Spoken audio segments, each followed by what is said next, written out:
নমস্কার, দেখছেন এবিপি আনন্দ। আপনাদের সঙ্গে আমি শুভ্রজিৎ। শুরু করছি আজ বাংলায়। শুভ্রজিতের সঙ্গে আমি দেবস্মিতা। জঙ্গি নিশানায় খোদ রাজ্যের মুখ্যমন্ত্রী।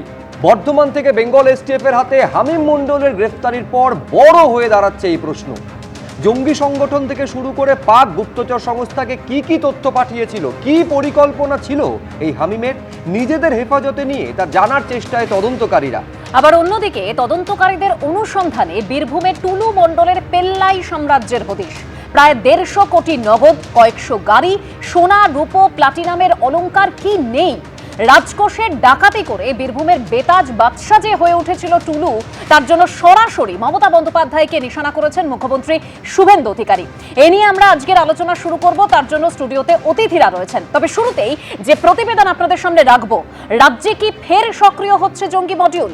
বর্ধমানের রেনেসা টাউনশিপ থেকে এসটিএফ এর হাতে কুখ্যাত জঙ্গি গ্রেপ্তারের ঘটনায় কপালে ভাঁজ পড়েছে গোয়েন্দাদের।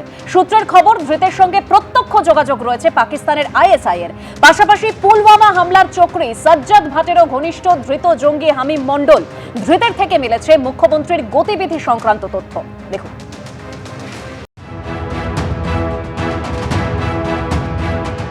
পুলওয়ামা জঙ্গি হামলার অন্যতম চক্রী সাজ্জাদ ভাটের ঘনিষ্ঠ। পাক গুপ্তচর সংস্থা আইএসআই এর সঙ্গে সরাসরি যোগাযোগ। এক কথায় কুখ্যাত জঙ্গি। আর সেই জঙ্গি গ্রেপ্তার হলো পশ্চিমবঙ্গ থেকে। নাম হামিম মণ্ডল, বয়স 24 বছর। বর্ধমান শহর লাগোয়া রেনেসা টাউনশিপের একটি ফ্ল্যাট থেকে এই জঙ্গিকে গ্রেপ্তার করে রাজ্য পুলিশের এসটিএফ। এই বিল্ডিং এর মধ্যেই থাকতেন হামিম মণ্ডল, বাবা মাকে নিয়ে থাকতেন। গতকাল তাকে এসটিএফ এখান থেকে অ্যারেস্ট করে। এখনো পর্যন্ত এসটিএফ এর তরফ থেকে যেটা বলা হচ্ছে যে এই হামিম মণ্ডল এই আগে হাওড়ার পিলখানাতে থাকতেন। কিছুদিন আগে পিলখানাতে উচ্ছেদ হয় এবং তারপর মাস 3 আগে ফ্যামিলি মেম্বারসদের নিয়ে বর্ধমানের এই অভিজাত এরিয়াতে তারা থাকতে শুরু করেন।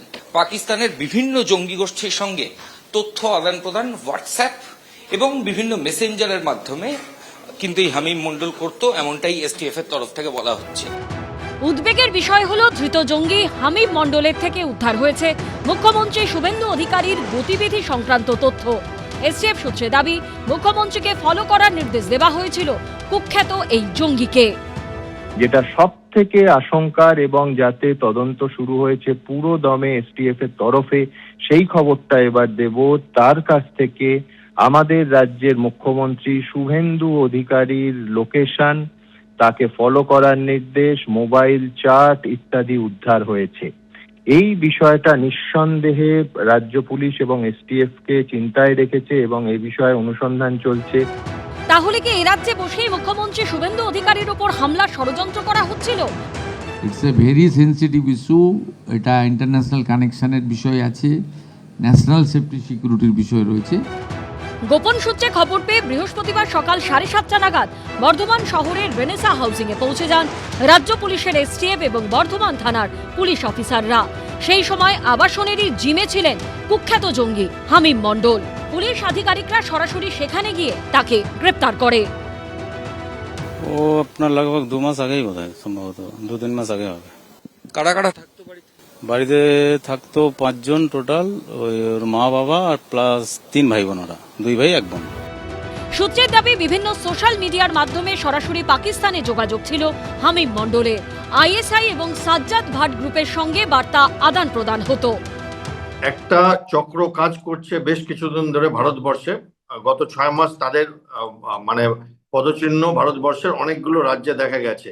এই চক্রটি সাজ্জাদ ভাট বলে যিনি আছেন, তার মানে লিডারশিপে চলে এই চক্র। পশ্চিমবঙ্গে তো এখন একটা রাজনৈতিক হাওয়া বদল হয়েছে এবং পুলিশেরও একটা সজাগ স্থিতি হয়েছে এবং এই রকম ঘটনা কিন্তু এর আগে হয়েছিল আমাদের পশ্চিমবঙ্গে, কলকাতা শহরেও হয়েছিল এবং বর্ধমানে হয়েছিল ব্লাস্টের ঘটনা খাগড়াঘরে, এবং এরকম ছোটখাটো ইন্ডিভিজুয়াল বিচ্ছিন্ন ঘটনা হিসাবে দেখা হয়েছিল, কিন্তু এগুলো সব এখন কানেক্টেড মনে হচ্ছে।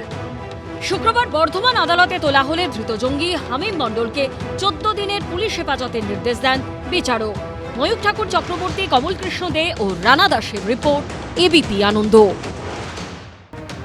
দেখুন, এর আগে যেভাবে একাধিকবার আমাদের এই রাজ্য থেকে জঙ্গি গ্রেফতারের ঘটনা ঘটেছে, তাতে বারবার এই প্রশ্নটা সামনে এসেছে, তাহলে আমাদের রাজ্য তাহলে কি জঙ্গিদের কাছে সেফ প্যাসেজ বা সেফ হ্যাভেন হয়ে দাঁড়িয়েছে। এই যে হামিম মণ্ডল, সে শুধু সাজ্জাদ ঘনিষ্ঠ নয়, কাশ্মীরের একাধিক জঙ্গি সংগঠনের সঙ্গেও তার সক্রিয় যোগাযোগ রয়েছে। কিন্তু যেটা সব থেকে বেশি অ্যালার্মিং এই ক্ষেত্রে, সেটা তদন্তকারীদের অনুমান খোদ রাজ্যের মুখ্যমন্ত্রী ছিলেন এই জঙ্গির হিট লিস্টে। কি পাওয়া গেছে এর থেকে যেটা পাওয়া গেছে, মুখ্যমন্ত্রীর গতিবিধি সংক্রান্ত তথ্য এমনকি ফলো করার পর্যন্ত নির্দেশ দেওয়া হয়েছিল বলে তদন্তকারীদের সূত্রে এমনটা জানা যাচ্ছে। কিন্তু আমি শুরুতেই যেটা প্রাক্তন সেনাকর্তা কর্নেল পৃথ্বীরঞ্জন দাসের কাছে আসতে চাইবো, আপনার কি মনে হচ্ছে কর্নেল দাস, মুখ্যমন্ত্রী কেন টার্গেট, মুখ্যমন্ত্রীকে কেন হিট লিস্টের মধ্যে রাখা হয়েছিল, কি কারণ থাকতে পারে বলে আপনার মনে হচ্ছে? দেখুন, যে কোনো মৌলবাদী, সে যে দক্ষিণপন্থী মৌলবাদী বলুন বা যে কোনো ধর্মেরই হোক, তাদের উদ্দেশ্যটাই হলো কোনো জনপ্রিয় নেতা বা জনাকীর্ণ জায়গায় বিস্ফোরণ ঘটা। জনপ্রিয় নেতাকে যদি মারতে পারে, সেইটার একটা রিপারকেশন হবে। আপনার মনে আছে 1984 সালের ইন্দিরা গান্ধী হত্যার পরে সেই জনপ্রিয় নেত্রী যখন মারা গেল, দুজন নিজস্ব পুলিশ বডিগার্ড মারল, সেই সম্প্রদায়ের উপর কীরকম একটা কমিউনাল মানে সাম্প্রদায়িক দাঙ্গা শুরু হলো। 3000-এর উপর মানে ইনোসেন্ট শিখ মারা গেল বিভিন্ন জায়গায়। তো এইটা এখন পশ্চিমবঙ্গের যে অবস্থা, পশ্চিমবঙ্গের এই পালা বদলের পরে এখানকার যারা উগ্রবাদীরা আছে, যারা এতদিন গা ঢাকা দিয়ে স্বচ্ছন্দে ছিলেন, তারা এখন বুঝতে পেরেছে এই জায়গা এখন সেফ নয়। তারা এখন অ্যাকশন করতে চায়। এখন অ্যাকশন করার জন্য এই যে সাজ্জাদ ভাটের কথা বললেন, হু ইজ দ্যাট ক্যারেক্টার? এ হচ্ছে আপনার আদিল দা, যে পুলওয়ামা হত্যাকাণ্ডের যে 19 বছরের ছেলেটাকে মোটিভেট করে একটা গাড়িতে মারুতি ভ্যানে এক্সপ্লোসিভ নিয়ে সিআরপিএফ এর বাসে গিয়ে আঘাত করল। 40 জন কনস্টেবল সিআরপিএফ সদস্য মারা গেলেন। এবং আমি নিজে ওই কানে শুনেছি, আমার নিজের কানে শুনেছি, 1 ঘন্টার মধ্যে একটা মেসেজ সার্কুলেট হলো যে ওদের জান্নাতে পৌঁছে গেছে, 80 জন হুর ওকে দেখাশোনা করছে। তো এই হচ্ছে ওদের মোটিভেশন লেভেল। তো এখন এই যে ধরা পড়লো আমি মণ্ডল, আমি এসটিএফকে অভিনন্দন জানাই। এরা ঠিক সময় ব্যাপারটা কোনো জায়গা থেকে খবর পেয়ে হোক বা যেভাবেই হোক এখানে ধরেছে। তা না হলে একে সেই আদিলদার স্টাইলে ব্যবহার করত সাজ্জাদ ভাট, এবং সেইভাবেই একে তৈরি করেছিল। এখন প্রশ্ন হলো, ভারত কিন্তু ছায়াযুদ্ধ অনেক দিন ধরে ফেস করে এসছে এবং 1989 সাল থেকে এটা 84 সাল থেকে এটা চরম আকার ধারণ করে। যেমন সেই পাঞ্জাবে স্বর্ণ মন্দিরে মিলিটারি অ্যাকশন, তারপরে কাশ্মীর। এই ছায়াযুদ্ধটাকে আমরা যদি যুদ্ধ হিসাবে না নেই, তাহলে কিন্তু আমরা প্রতিক্রিয়াই করে যাব, আর একটার পর একটা ঘটনা ঘটতে থাকবে। এখন এই লড়াই লড়তে হলে প্রথম কথা হলো আপনার কাছে ক্রেডিবল ইন্টেলিজেন্স অ্যান্ড অ্যাকশনেবল অবস্থা টাইমিংয়ের সঙ্গে আপনার কাছে আসা উচিত। সেইটার জন্য যখন আমাদের বোম্বে 26/11 হলো, আমাদের স্বরাষ্ট্রমন্ত্রীকে পদত্যাগ করতে হলো, Chidambaram finance minister addition home ministry নিল, উনি একটা পেপার তৈরি করলেন যে না, আমাদের একটা ইউনিফাইড কমান্ডে একটা কিছু করতে হবে। উনি আমেরিকায় গেলেন, ওখানকার এনসিটিসি কনসেপ্ট সম্পর্কে পুরো অবগত হলেন, কারণ আমেরিকায় এনসিটিসি গ্রিডে পুরো দেশটাকে রক্ষা করে চলেছে। এখন সেই 26/11 পরে 9/11-এর পরে সেরকম বড় ধরনের মিলিটেন্ট অ্যাকশন হয়নি। এখন সেই এনসিটিসি যদি আমরা না করি, ইট ইজ হাই টাইম, তাহলে কিন্তু ছায়াযুদ্ধকে আমরা ল অ্যান্ড অর্ডার হিসেবে ধরে রাখবো। এটা ল অ্যান্ড অর্ডার নয়, এটা একটা ছায়াযুদ্ধ। এই এনসিটিসি গ্রিড থাকলে সারা ভারতবর্ষের যেখানে যে কোনো সন্দেহজনক মিলিটেন্টের খবর এসে যাবে। আজকে এই ছেলেটা 2 মাস ধরে এখানে তৎপরতা চালিয়ে গেছে পালাবদলের পরে, কোনো খবর এখন এত লেটে আসলো। যদি এনসিটিসি গ্রিড থাকতো তাহলে প্রথম 2-3 দিনের মধ্যেই এসে যেত। কারণ এরা অনেক মানে কেন্দ্রীয় সরকারের অধীনে থাকবে, এরা যে কোনো লোককে অ্যারেস্ট করতে পারে, যে কোনো জায়গায় সার্চ করতে পারে, যে কোনো জায়গায় গিয়ে অ্যাকশন করতে পারে। সেইটা যদি আমরা এখনো না করি, তার পুনরাবৃত্তি হতে থাকবে। একেবারে নিঃসন্দেহে এইবারে নিজেদের হেফাজতে নেওয়ার পর কি কি উঠে আসে সেদিকে নজর থাকবে। এখন জানা যাচ্ছে যে কাশ্মীরে নাশকতা চালানো শাহজাদ ভাট, তার সঙ্গে সরাসরি যোগাযোগ ছিল এবং পাকিস্তানের যে গুপ্তচর সংস্থা তাদের পর্যন্ত সোশ্যাল মিডিয়ার মাধ্যমে তথ্য আদান প্রদান করেছিল। এখন তদন্তকারীরা, আমি এইখানে দর্শকদের সামনে রাখতে চাইবো, নিজেদের হেফাজতে নেওয়ার পর যখন বর্ধমান থানা থেকে বের করা হচ্ছে এই হামিম মণ্ডলকে, একবার সেই মুহূর্তে ছবিটা দর্শকদের সামনে রাখবো। নিজেদের হেফাজতে নেওয়ার পর ঠিক কি তার প্রতি নির্দেশ ছিল, কাকে কাকে টার্গেট করেছিল, সেইগুলো তদন্তকারীরা খুঁজে বের করার চেষ্টা করবে। থানা থেকে যখন বের করছেন সেই সময় ছবি দেখছেন। প্রায় 5 ঘন্টা বর্ধমান থানায় এই হামিম মণ্ডল অভিযুক্ত, যাকে এসটিএফ এর তরফ থেকে অ্যারেস্ট করা হয়েছিল, তাকে রাখা হয়েছিল। অবশেষে এসটিএফ এর যারা অফিসার তারা কিন্তু এই মুহূর্তে বেরিয়ে আসছেন হামিম মণ্ডলকে নিয়ে। 14 দিনের পুলিশ হেফাজত এখনো পর্যন্ত পুলিশ আধিকারিকরা পেয়েছেন। এই মুহূর্তে বর্ধমান থানা থেকে হামিম মণ্ডলকে নিয়ে যাওয়া হচ্ছে কলকাতায় এসটিএফ অফিসে। রেনেসা টাউনশিপ থেকে তাকে গ্রেফতার করে এসটিএফ। তার বিরুদ্ধে বিভিন্ন অভিযোগ রয়েছে যে পাক জঙ্গি গোষ্ঠী সেখানে তথ্য সরবরাহ করা, এরকম মারাত্মক অভিযোগ রয়েছে। এবং তারপরই পুলিশ আধিকারিকরা তাকে অ্যারেস্ট করেন। ঠিক কিভাবে এই জঙ্গি গোষ্ঠীগুলোকে সাহায্য করতে হামিম, রিক্রুটমেন্টের পাশাপাশি কোন কোন রাজনৈতিক দলের নেতাদের প্রোফাইল পাকিস্তানের জঙ্গি সংগঠনের সঙ্গে শেয়ার করেছিল সে, এই যাবতীয় প্রশ্নের উত্তর খুঁজছেন এসটিএফ। দেখুন, যেটা শুরুতেই আমরা বলছিলাম যে খোদ মুখ্যমন্ত্রীকে ফলো করার নির্দেশ দেওয়া হয়েছিল এই কুখ্যাত জঙ্গি হামিম মণ্ডলকে। ধৃত জঙ্গির কাছ থেকে উদ্ধার হয়েছে শুভেন্দু অধিকারীর লোকেশন সংক্রান্ত তথ্য, এমনটাই এসটিএফ সূত্রে খবর। 3 মাস আগে থেকে জানতাম, ভারত সরকারের সিক্রেট সার্ভিস আমাদের অ্যালার্ট করেছিল, জানালেন মুখ্যমন্ত্রীর বাবা শিশির অধিকারী। দেখুন,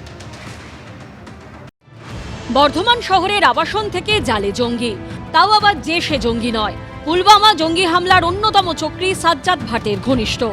এসটিএফ সূত্রে দাবি, খোদ মুখ্যমন্ত্রীকে ফলো করার নির্দেশ দেওয়া হয়েছিল এই কুখ্যাত জঙ্গিকে।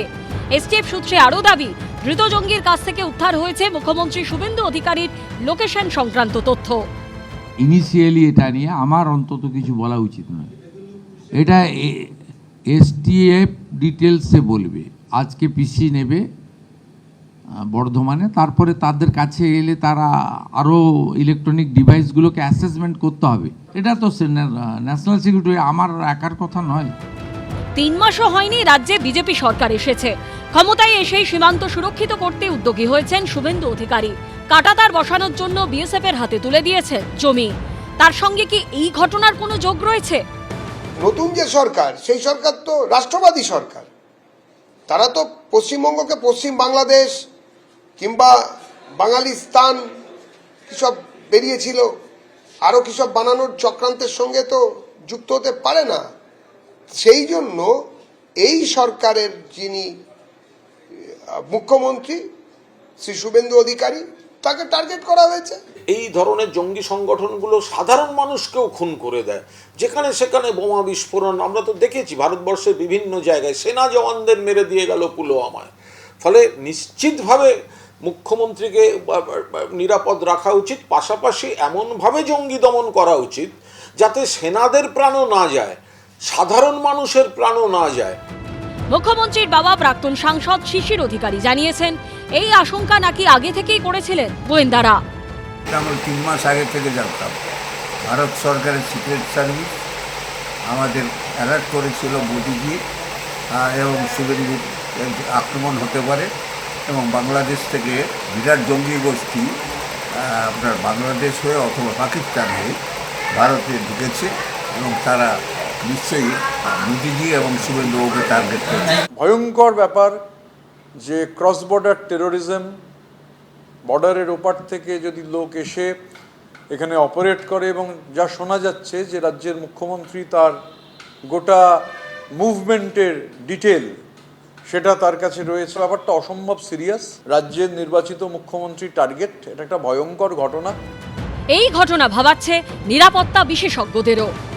আমাদের মুখ্যমন্ত্রীর আপনারা দেখাচ্ছেন যে তার ডাটা কালেকশন হচ্ছিল, এটা একটা মারাত্মক ইঙ্গিত করছে। কারণ এই মুহূর্তে আমাদের সঙ্গে বাংলাদেশেের একটা সম্পর্কের ব্যাপারে দোটানা চলছে, বিকজ আমরা নানান রকম ভাবে চেষ্টা করছি যত অবৈধ অনুপ্রবেশকারী আছে সেগুলো বন্ধ হোক অনুপ্রবেশ, এবং যারা ঢুকে বসে আছে তাদেরকে তাড়ানো হোক, এবং তাতে উনি একটা মুখ্য ভূমিকা নিয়েছেন। ধৃত জঙ্গিকে জেরা করে আরও তথ্য জানার চেষ্টা চালাচ্ছেন তদন্তকারীরা। সৌমিত্র রায়, ঋত্বিক প্রধান ও ব্রতদীপ ভট্টাচার্যের রিপোর্ট, এবিপি আনন্দ। মুখ্যমন্ত্রী শুভেন্দু অধিকারীর বাবা তিনি আশঙ্কা করছেন যে মুখ্যমন্ত্রী শুভেন্দু অধিকারীর উপর আক্রমণ হতে পারে। আমরা জানি যখন এ রাজ্যে তৃণমূল সরকার ক্ষমতায় ছিল তখন কেন্দ্রের তরফে বারবার এই অভিযোগটা সামনে আসতো যে সীমান্ত সুরক্ষা অর্থাৎ কাঁটাতার দেওয়ার জন্য রাজ্য জমি দিতে চায় না, আর ক্ষমতার পালাবদল হতেই শুভেন্দু অধিকারী একেবারে এই কাঁটাতার দেওয়ার জন্য জমি হস্তান্তর করে বিএসএফকে।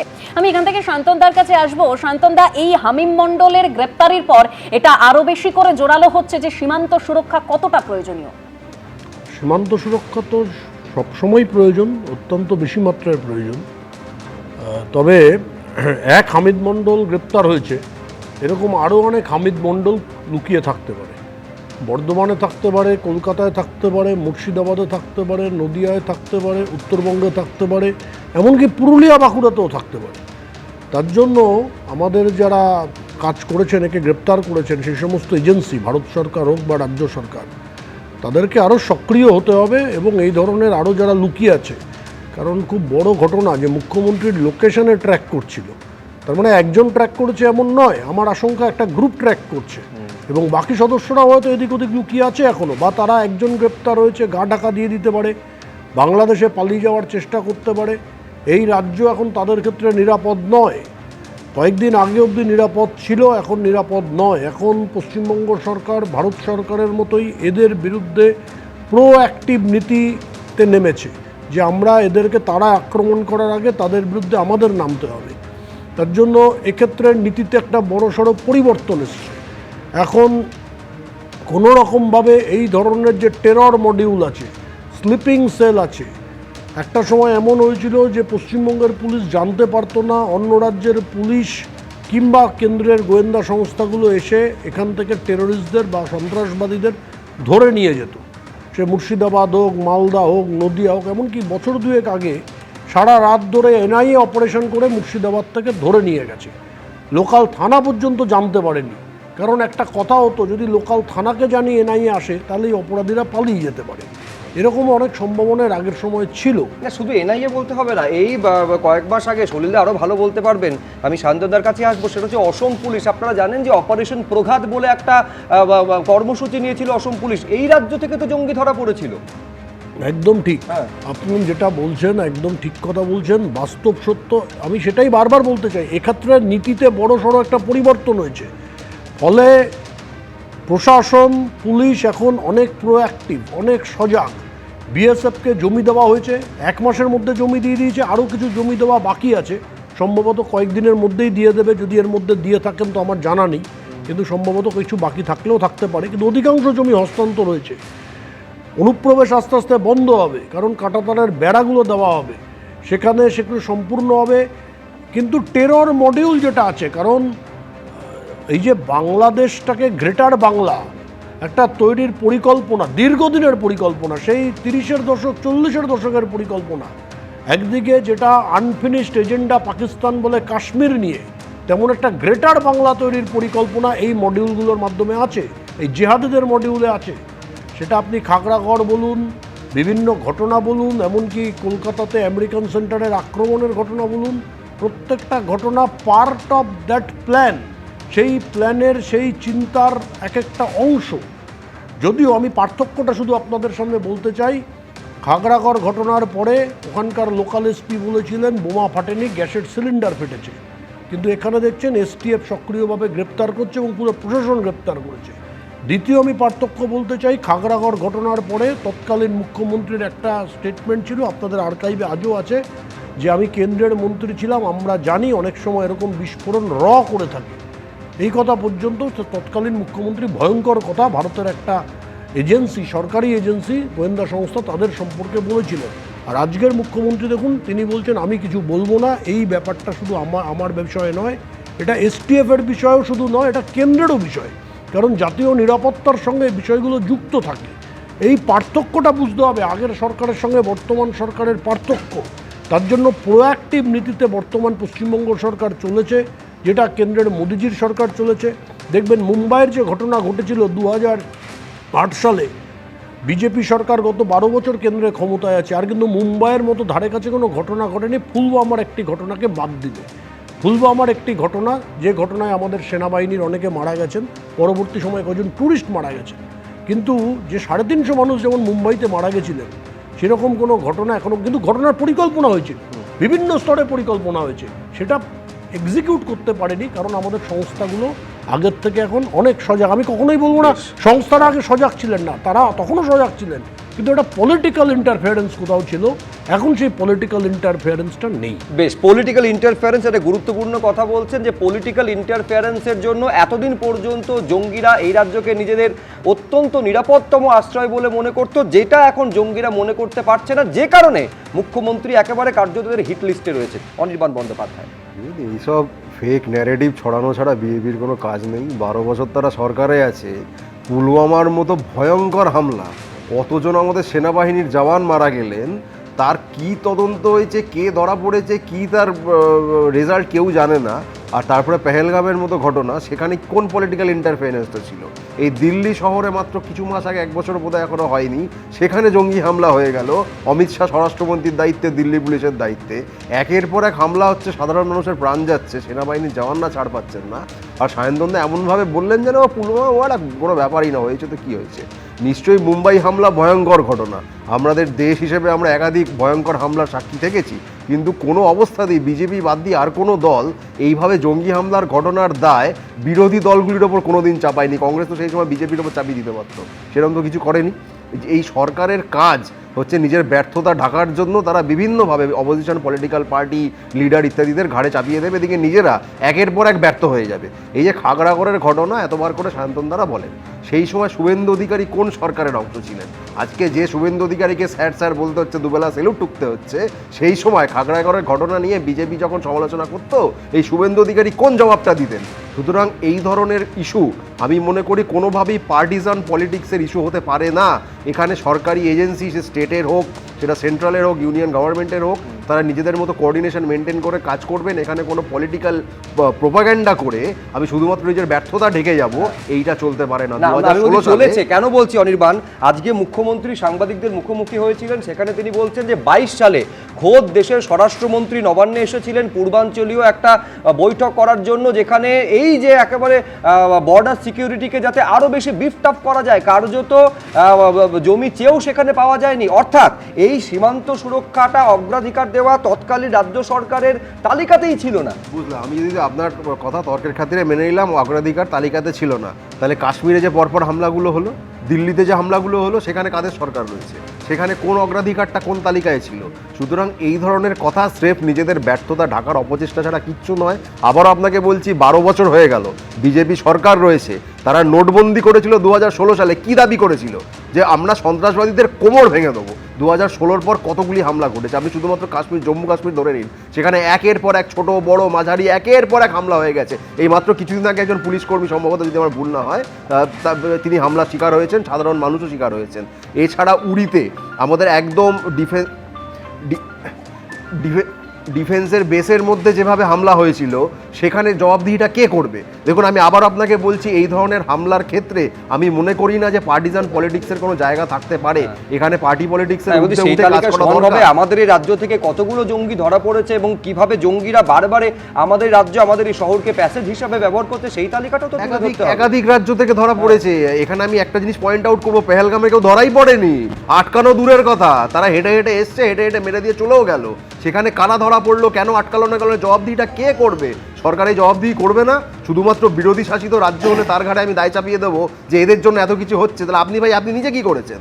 জম্মু কাশ্মীরে আপনার দায়িত্ব ছিল, দিল্লিতে আপনার দায়িত্ব ছিল, অতগুলো সেনাবাহিনীর জওয়ান, সত্যপাল মালিকের কথা আমরা ভুলে গেছি? একটা হেলিকপ্টার চেয়েছিল, সেটা রিফিউজ করেছিল, মোদিজি বলেছিলেন আর তুমি চুপ রাহো।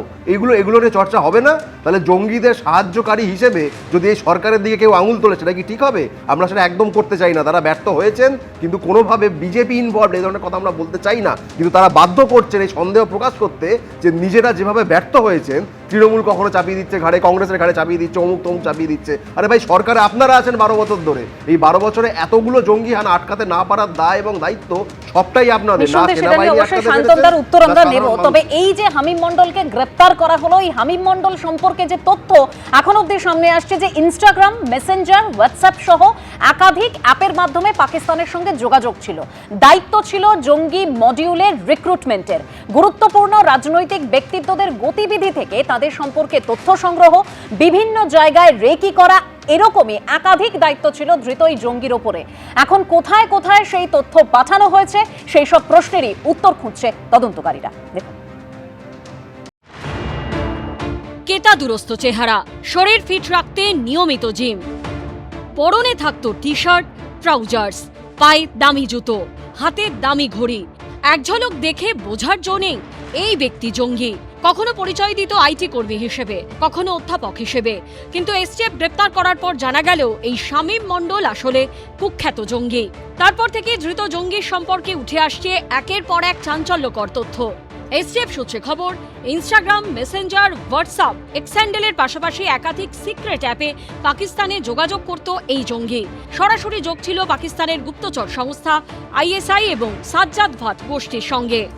হতে পারে কাঠমান্ডু ভায়া কাঠমান্ডু, হতে পারে ভায়া বাংলাদেশ, হতে পারে via Dubai and all those things. ও কিন্তু এখান থেকে করবে না। সোশ্যাল মিডিয়াটা কিভাবে ব্যবহার করে বা কমিউনিকেট কিভাবে, প্রত্যেকের কোড আছে, তোমার রয়েছে, সেইভাবে তারা করে। আর সেকেন্ডলি যেটা, এই যে বর্ধমানের এখানে তো কমিউনিকেট করার দরকার নেই যদি তার বাড়ির পাশের লোকেরাও হয়ে থাকে। এখানে আমাদের দেখতে হবে যে খালি আজকে মণ্ডল এসছে বলে আমরা খুব করছি তা নয়, আমরা মণ্ডল সঙ্গে আর কারা আছে সেইটার পেছনে আমরা লেগে থাকা দরকার।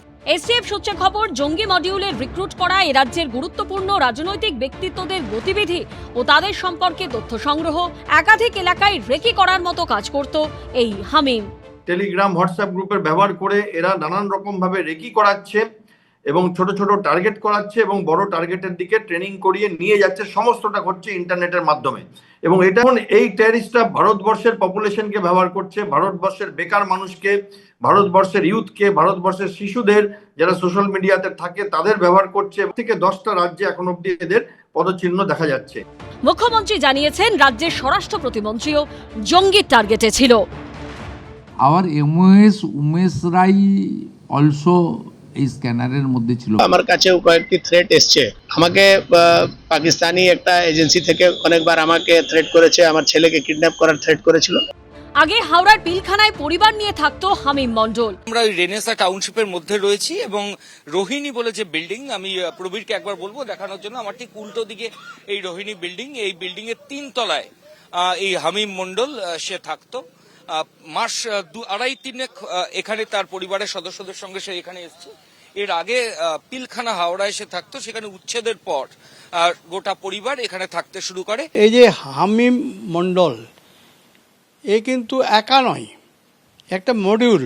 এবং ওর যে এখন যে দেখে কাশ্মীরে যে দেখছে যে সাজ্জাদ ভাট, এই সাজ্জাদ ভাট এখন এই অপারেশনটা কাশ্মীর থেকে চালাচ্ছে। কারণ মে, জুন, জুলাই এই 3 মাস কিন্তু he was very active in Burdwan areas.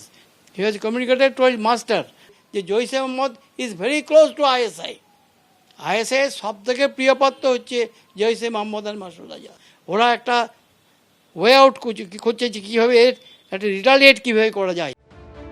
ধৃত হামিম মণ্ডলের আদি বাড়ি পূর্ব বর্ধমানের মন্তেশ্বরে, সেখানকার ভোটারও সে। ও যদি ওরকমই হয়, যদি সেরকম যুক্তি প্রমাণ পেয়েই থাকে সরকার, গুলি করে মেরে দেন, আমরা কেউ দেখতে যাবো না। ওই পিলখানা বেল থেকেই ছেলেটা খারাপ হয়ে গেছে। আমরা বারবার বলি যে এখানে উঠতে চলে আসতে। ধৃত হামিম মণ্ডল সম্পর্কে যেসব তথ্য এখনো পর্যন্ত উঠে আসছে তা পুলিশ ও গোয়েন্দাদের কপালে চিন্তার ভাঁজ ফেলতে যথেষ্ট। ধৃত জঙ্গির রেডারে আর কে কে ছিলেন, কাদের ব্যাপারে তথ্য সংগ্রহ করছিল ধৃত জঙ্গি হামিম মণ্ডল, কোন কোন জায়গায় সে রেকি করেছে, সেসব তথ্য কাদের পাঠানো হয়েছে, বড় কোনো নাশকতার ছক কষা চলছিল। ধৃত জঙ্গি হামিম মণ্ডলকে জেরা করে এখন সেই তথ্যই পেতে চাইছেন তদন্তকারীরা। ময়ূক ঠাকুর চক্রবর্তী, ঐশী মুখোপাধ্যায় ও ঝিলম করঞ্জায়ের রিপোর্ট, এবিপি আনন্দ। আমি এখান থেকে সলিলদার কাছে এই জায়গায় আসতে চাইবো যে সলিলদা, একদম প্রতিবেদনে আমরা তুলে ধরলাম যে কোন কোন তথ্য এই হামিম মণ্ডল রেকর্ড করেছে, কোথায় কোথায় পাঠিয়েছে, সেটা কিভাবে মানে ধরা পড়া সম্ভব, কতটা স্ট্রং হতে হবে তার জন্য ইন্টেলিজেন্সকে। এর পাশাপাশি সলিলদা আরও একটা বিষয় এই প্রতিবেদনেই আমরা দেখিয়েছি যে বারবার ঠিকানা বদল করেছে। এই যে অভিজাত আবাসনে এসে নিজের একেবারে পরিবারকে নিয়ে থাকা, এই ফান্ডিংটা কোথা থেকে আসছে? একটা লাইন বলবো, যেহেতু অনির্বাণ একটা বিষয় বলছিল না, কেউ গ্রেপ্তার হয়নি, একটু জেনে আসো অনির্বাণ। 5 জন ব্যক্তিকে পহলগাম এই ইস্যুতে কেন্দ্র করে গ্রেপ্তার করা হয়েছে। আমি তাদের নাম বলছি: মজিদ গজরি, হামিদ দার, মোহাম্মদ ইউসুফ কাটারিয়া, পারভেজ আহমেদ জোহর, বাশির আহমেদ। এরা সবাই লোকাল এবং 4 জনকে মারাও হয়েছে এবং এদের বিরুদ্ধে ইউএপি অ্যাক্ট দেওয়া হয়েছে। আপনি খবর রাখেন, 4 জনকে মারা হয়েছে, না পড়াশোনা করে যাদের হামলা হয়েছে তাদের মেরেছে। প্লিজ আমার একটাই অনুরোধ, আপনি খবর রাখেন, জাতীয় নিরাপত্তা, আপনি খবর রাখেন। আপনি কি বিজেপি? পড়াশোনা আমি মুখের বড় ওই হচ্ছে আপনাদের দোষ। আপনারা এরকম কথা বলেন বলে আপনারা ভোটে হারে।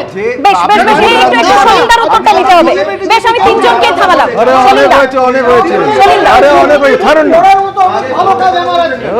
বেশ বেশ, আমি প্রত্যেককে থামালাম, একটু সলিলদার রিঅ্যাকশন নেব। হ্যাঁ সলিলদা, দেখো না সেনাবাহিনী 4 জন কি করছো? আমি সায়ন্তনদাকেও থামালাম, অনির্বাণকেও থামালাম, সবাইকে থামালাম। সলিল ভট্টাচার্য, প্লিজ। অনির্বাণ তোমার টার্নে তুমি আবার বলবে। সলিল ভট্টাচার্য প্লিজ। সলিলদা, অনির্বাণ প্লিজ থামো। দেখো, হামিম মণ্ডলের ধরা পড়াটা কিন্তু এই যে ধরা পড়লো, এটা খুব কনসপিকিউয়াস। কোথা থেকে ধরা পড়লো? বর্ধমান থেকে ধরা পড়লো। এই বর্ধমানে 2014 2রা অক্টোবর, তোমার মনে হচ্ছে কৌসার অ্যালিয়াস বোমারু মিজান, 2 জন লোক মারা গেল। তদানীন্তন সরকার বলে দিল ওটা কিছু না, সিলিন্ডার বাস হয়ে গেল। দেখো, 2 ধরনের ঘটনা। ওটা ছিল জেএমবি, জামায়াতুল মুজাহিদিন বাংলাদেশ, যারা বাংলাদেশকে সেই সময় ডিস্টেবিলাইজ করার জন্য একটা চরম প্রচেষ্টা চালিয়েছিল। এখানে এই সাজ্জাদ ভাট হচ্ছে জৈশি মোহাম্মদ আইএসআই এর একদম ক্লোজ মডিউল, এবং এই সাজ্জাদ ভাটের সঙ্গে এই যে তোমার যে হামিম মণ্ডল যে ধরা পড়েছে, এ হচ্ছে মন্ত্রপুত্র, হচ্ছে মাসুদ আজহারের, যে ফাউন্ডার মেম্বার অফ জৈশি মোহাম্মদ। এটা এত ভালো অ্যারেস্ট হয়েছে, ডেফিনিট ইনপুটের উপর অ্যারেস্ট হয়েছে, ডেফিনিট ইন্টেলিজেন্সের উপর অ্যারেস্ট হয়েছে। এটা টেরর মডেল। এরা হচ্ছে পাকিস্তানি মিলিটেন্ট।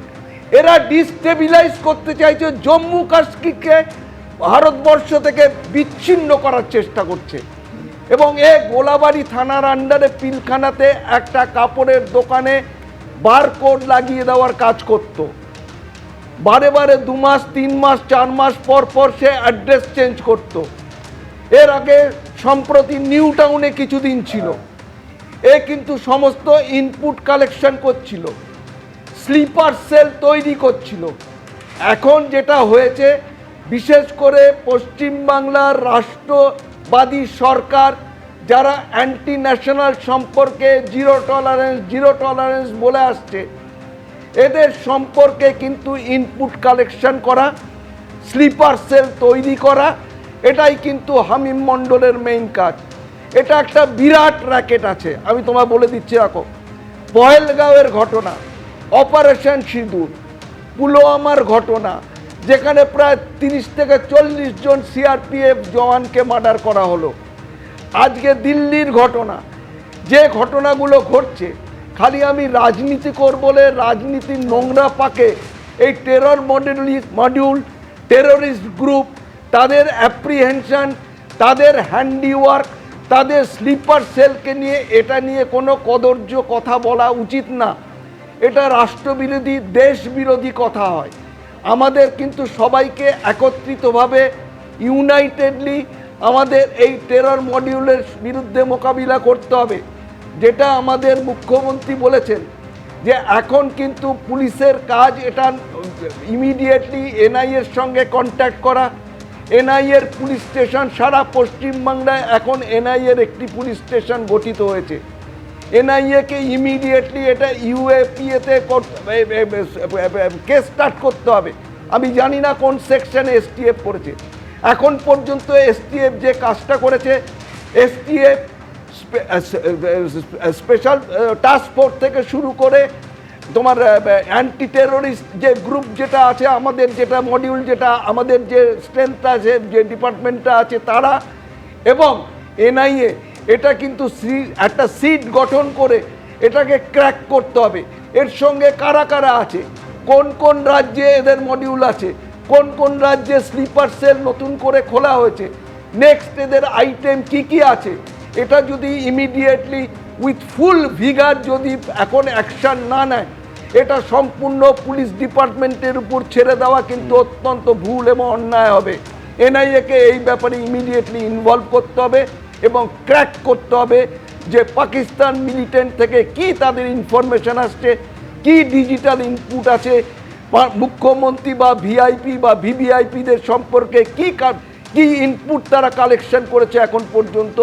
দরকার হলে একটার পর একটা কেসে, আগে কিন্তু খাগড়াগড়ের কেসে কিন্তু 29 বছর সাজা হয়েছে, 19 জন লোক কনভিক্টেড হয়েছে। সুতরাং এই ব্যাপারে যারা এক্সপার্ট, আমি বলছি শুধুমাত্র, হ্যাঁ প্লিজ, যেটা মিস্টার অনির্বাণ বললেন, উনি খবর হয়তো রাখেন না, যেখানে এই পুলওয়ামা ঘটনাতে 6 থেকে 7 জন, এটা এনআইএর ইসেতে চলে যাবেন, ওয়েবসাইটে চলে যাবেন, ওখানে ডিটেল দেওয়া আছে। তারপরে পেহেলগাঁওর ব্যাপারেও অ্যাকশন নেওয়া হয়েছে এবং আর্মি ওখানে অ্যাকশন করে সেই ক্যাপ্টেনটা যারা 4 জনকে মেরেছে আর্মি আমি বলছি এক্ষেত্রে এবং সে তার মধ্যে কাছে এসেছিল এই হামিম মণ্ডলকে ঠিক কি কাজ অ্যাসাইন করা হয়েছিল, এবং সূত্রের খবর যেটা, এই হামিম মণ্ডলকে দায়িত্ব দেওয়া হয়েছিল রিক্রুটমেন্টের, ফলে কাকে কাকে রিক্রুটমেন্ট করেছিল সে, কোথায় কোথায় স্লিপার সেল তৈরি হয়েছিল, আচ্ছা কোথায় কোথায় রেকি করেছিল, যাবতীয় বিষয় নিশ্চয়ই যারা তদন্তকারী আধিকারিকরা রয়েছেন তারা তদন্ত করে দেখবেন। খাগড়াগড়ের কথা হচ্ছিল, দেখুন খাগড়াগড়ে তো নিঃসন্দেহে ঘটনাকে ধামাচাপা দেওয়ার চেষ্টা করা হয়েছিল, তার কারণ শুরুতেই বলে দেওয়া হয়েছিল ওটা সিলিন্ডার বিস্ফোরণে ঘটনা ঘটেছে। এক্ষেত্রে কিন্তু বিষয়টাকে একেবারে গভীরে যাওয়ার চেষ্টা তদন্তকারীরা করছেন। কিন্তু একটা বিষয় আমি রবীন্দ্রনাথ ভট্টাচার্যের কাছ থেকে জানতে চাইবো, আমার অত্যন্ত ইন্টারেস্টিং মনে হয়েছে, কারণ এই বিষয়টাও তদন্ত করে দেখা উচিত বলে মনে হয়েছে। এ থাকতো কোথায় আগে? থাকতো হচ্ছে হাওড়ার পিলখানায়। কাজ করতো কি? কাজ করতো রেডিমেড যে পোশাক বিপণী, সেখানে বারকোড লাগানো, অর্থাৎ লেবেল লাগানোর কাজ করতো। ফলে তার ফিনান্সিয়াল স্ট্যাটাসটা কীরকম ছিল এখান থেকে সহজেই অনুমান করা যায়। কি এমন হলো সেখান থেকে উচ্ছেদ হওয়ার পর এই রকম একটা আমি বলছি যে অভিজাত একটা এলাকায় এসে ঘর ভাড়া নিয়ে থাকতো। দেখেই বুঝতে পারছেন যে তার পোশাক পরিচ্ছদ থেকে শুরু করে ধোপদুরস্ত পোশাক পরিচ্ছদ, তার চালচলনের মধ্যে একটা আভিজাত্য রয়েছে। ফলে কোথাও একটা ফান্ডিং, সেটা কি ফরেন ফান্ডিং? মুখ্যমন্ত্রী বলছেন যে ইন্টারন্যাশনাল কানেকশন রয়েছে। ঠিক কিভাবে তার এই হঠাৎ করে পরিবর্তনটা, এবং তার পেছনে ঠিক কী কারণ থাকতে পারে? পলিটিক্যাল ফান্ডিং, ফরেন ফান্ডিং, না অন্য কোনো জায়গা থেকে এই টাকা পয়সা পাচ্ছিল বলে মনে হচ্ছে? এখন এই ধরনের দেশবিরোধী শক্তিগুলো অদ্ভুতভাবে বর্ধমান এবং বীরভূম এর মধ্যে কিন্তু ঘোরাফেরা করছে। আপনি দেখুন 2014 সালে খাগড়াগড়, 2016 সালে মুসাকে ধরা হলো বর্ধমানের কাছাকাছি একটা প্যাসেঞ্জার ট্রেন থেকে ধরা। এবং আমি এর সঙ্গে সাপ্লিমেন্ট করে দিই, মুসার কথা বললেন যেন ওই জন্য মনে পড়ে গেল, রবীন্দ্রবাবু বলছিলেন এই মুসা কোথায় থাকতো জানেন? থাকতো বীরভূমের লাভপুরে। সেখান থেকে সে যখন যাচ্ছিল, একেবারে ঠিক বলেছেন, বর্ধমান স্টেশন থেকে হাতে নাতে তাকে পাকড়াও করা হয়েছিল। 2022 সালে বিরাট পরিমাণ বিস্ফোরক উদ্ধার হলো এই বীরভূম বর্ধমান চত্বরে।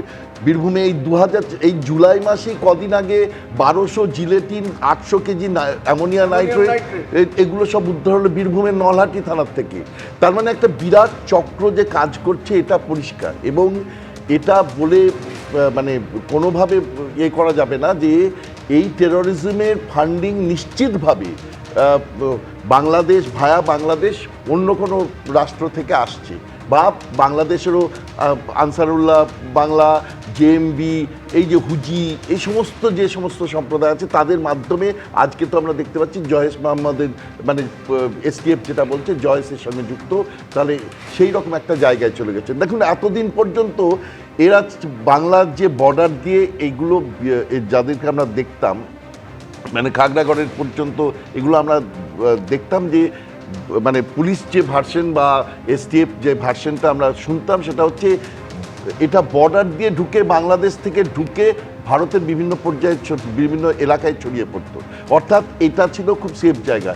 এই প্রথম কিন্তু আমরা দেখতে পাচ্ছি পশ্চিমবঙ্গের মুখ্যমন্ত্রীর মানে গতিবিধি এবং মুখ্যমন্ত্রী আরও একজনের কথা বললেন, প্রতিমন্ত্রীর কথা বললেন, উমেশ রায়ের কথা বললেন, এদের দুজনের ব্যাপার নিয়ে এই আতঙ্কবাদীরা তারা তাদের গতিবিধি, মুখ্যমন্ত্রী বিশেষ করে গতিবিধির সমস্ত কিছু রেকি করেছে, তাকে তারা মারবার একটা চেষ্টা করছে। এটা ভয়াবহ ঘটনা, মানে এই রকমভাবে গুরুত্ব দিয়ে আগে কোনো দিন আমরা দেখিনি সন্ত্রাসবাদীরা এই চত্বরের মানুষকে মারবার জন্য চেষ্টা করছে।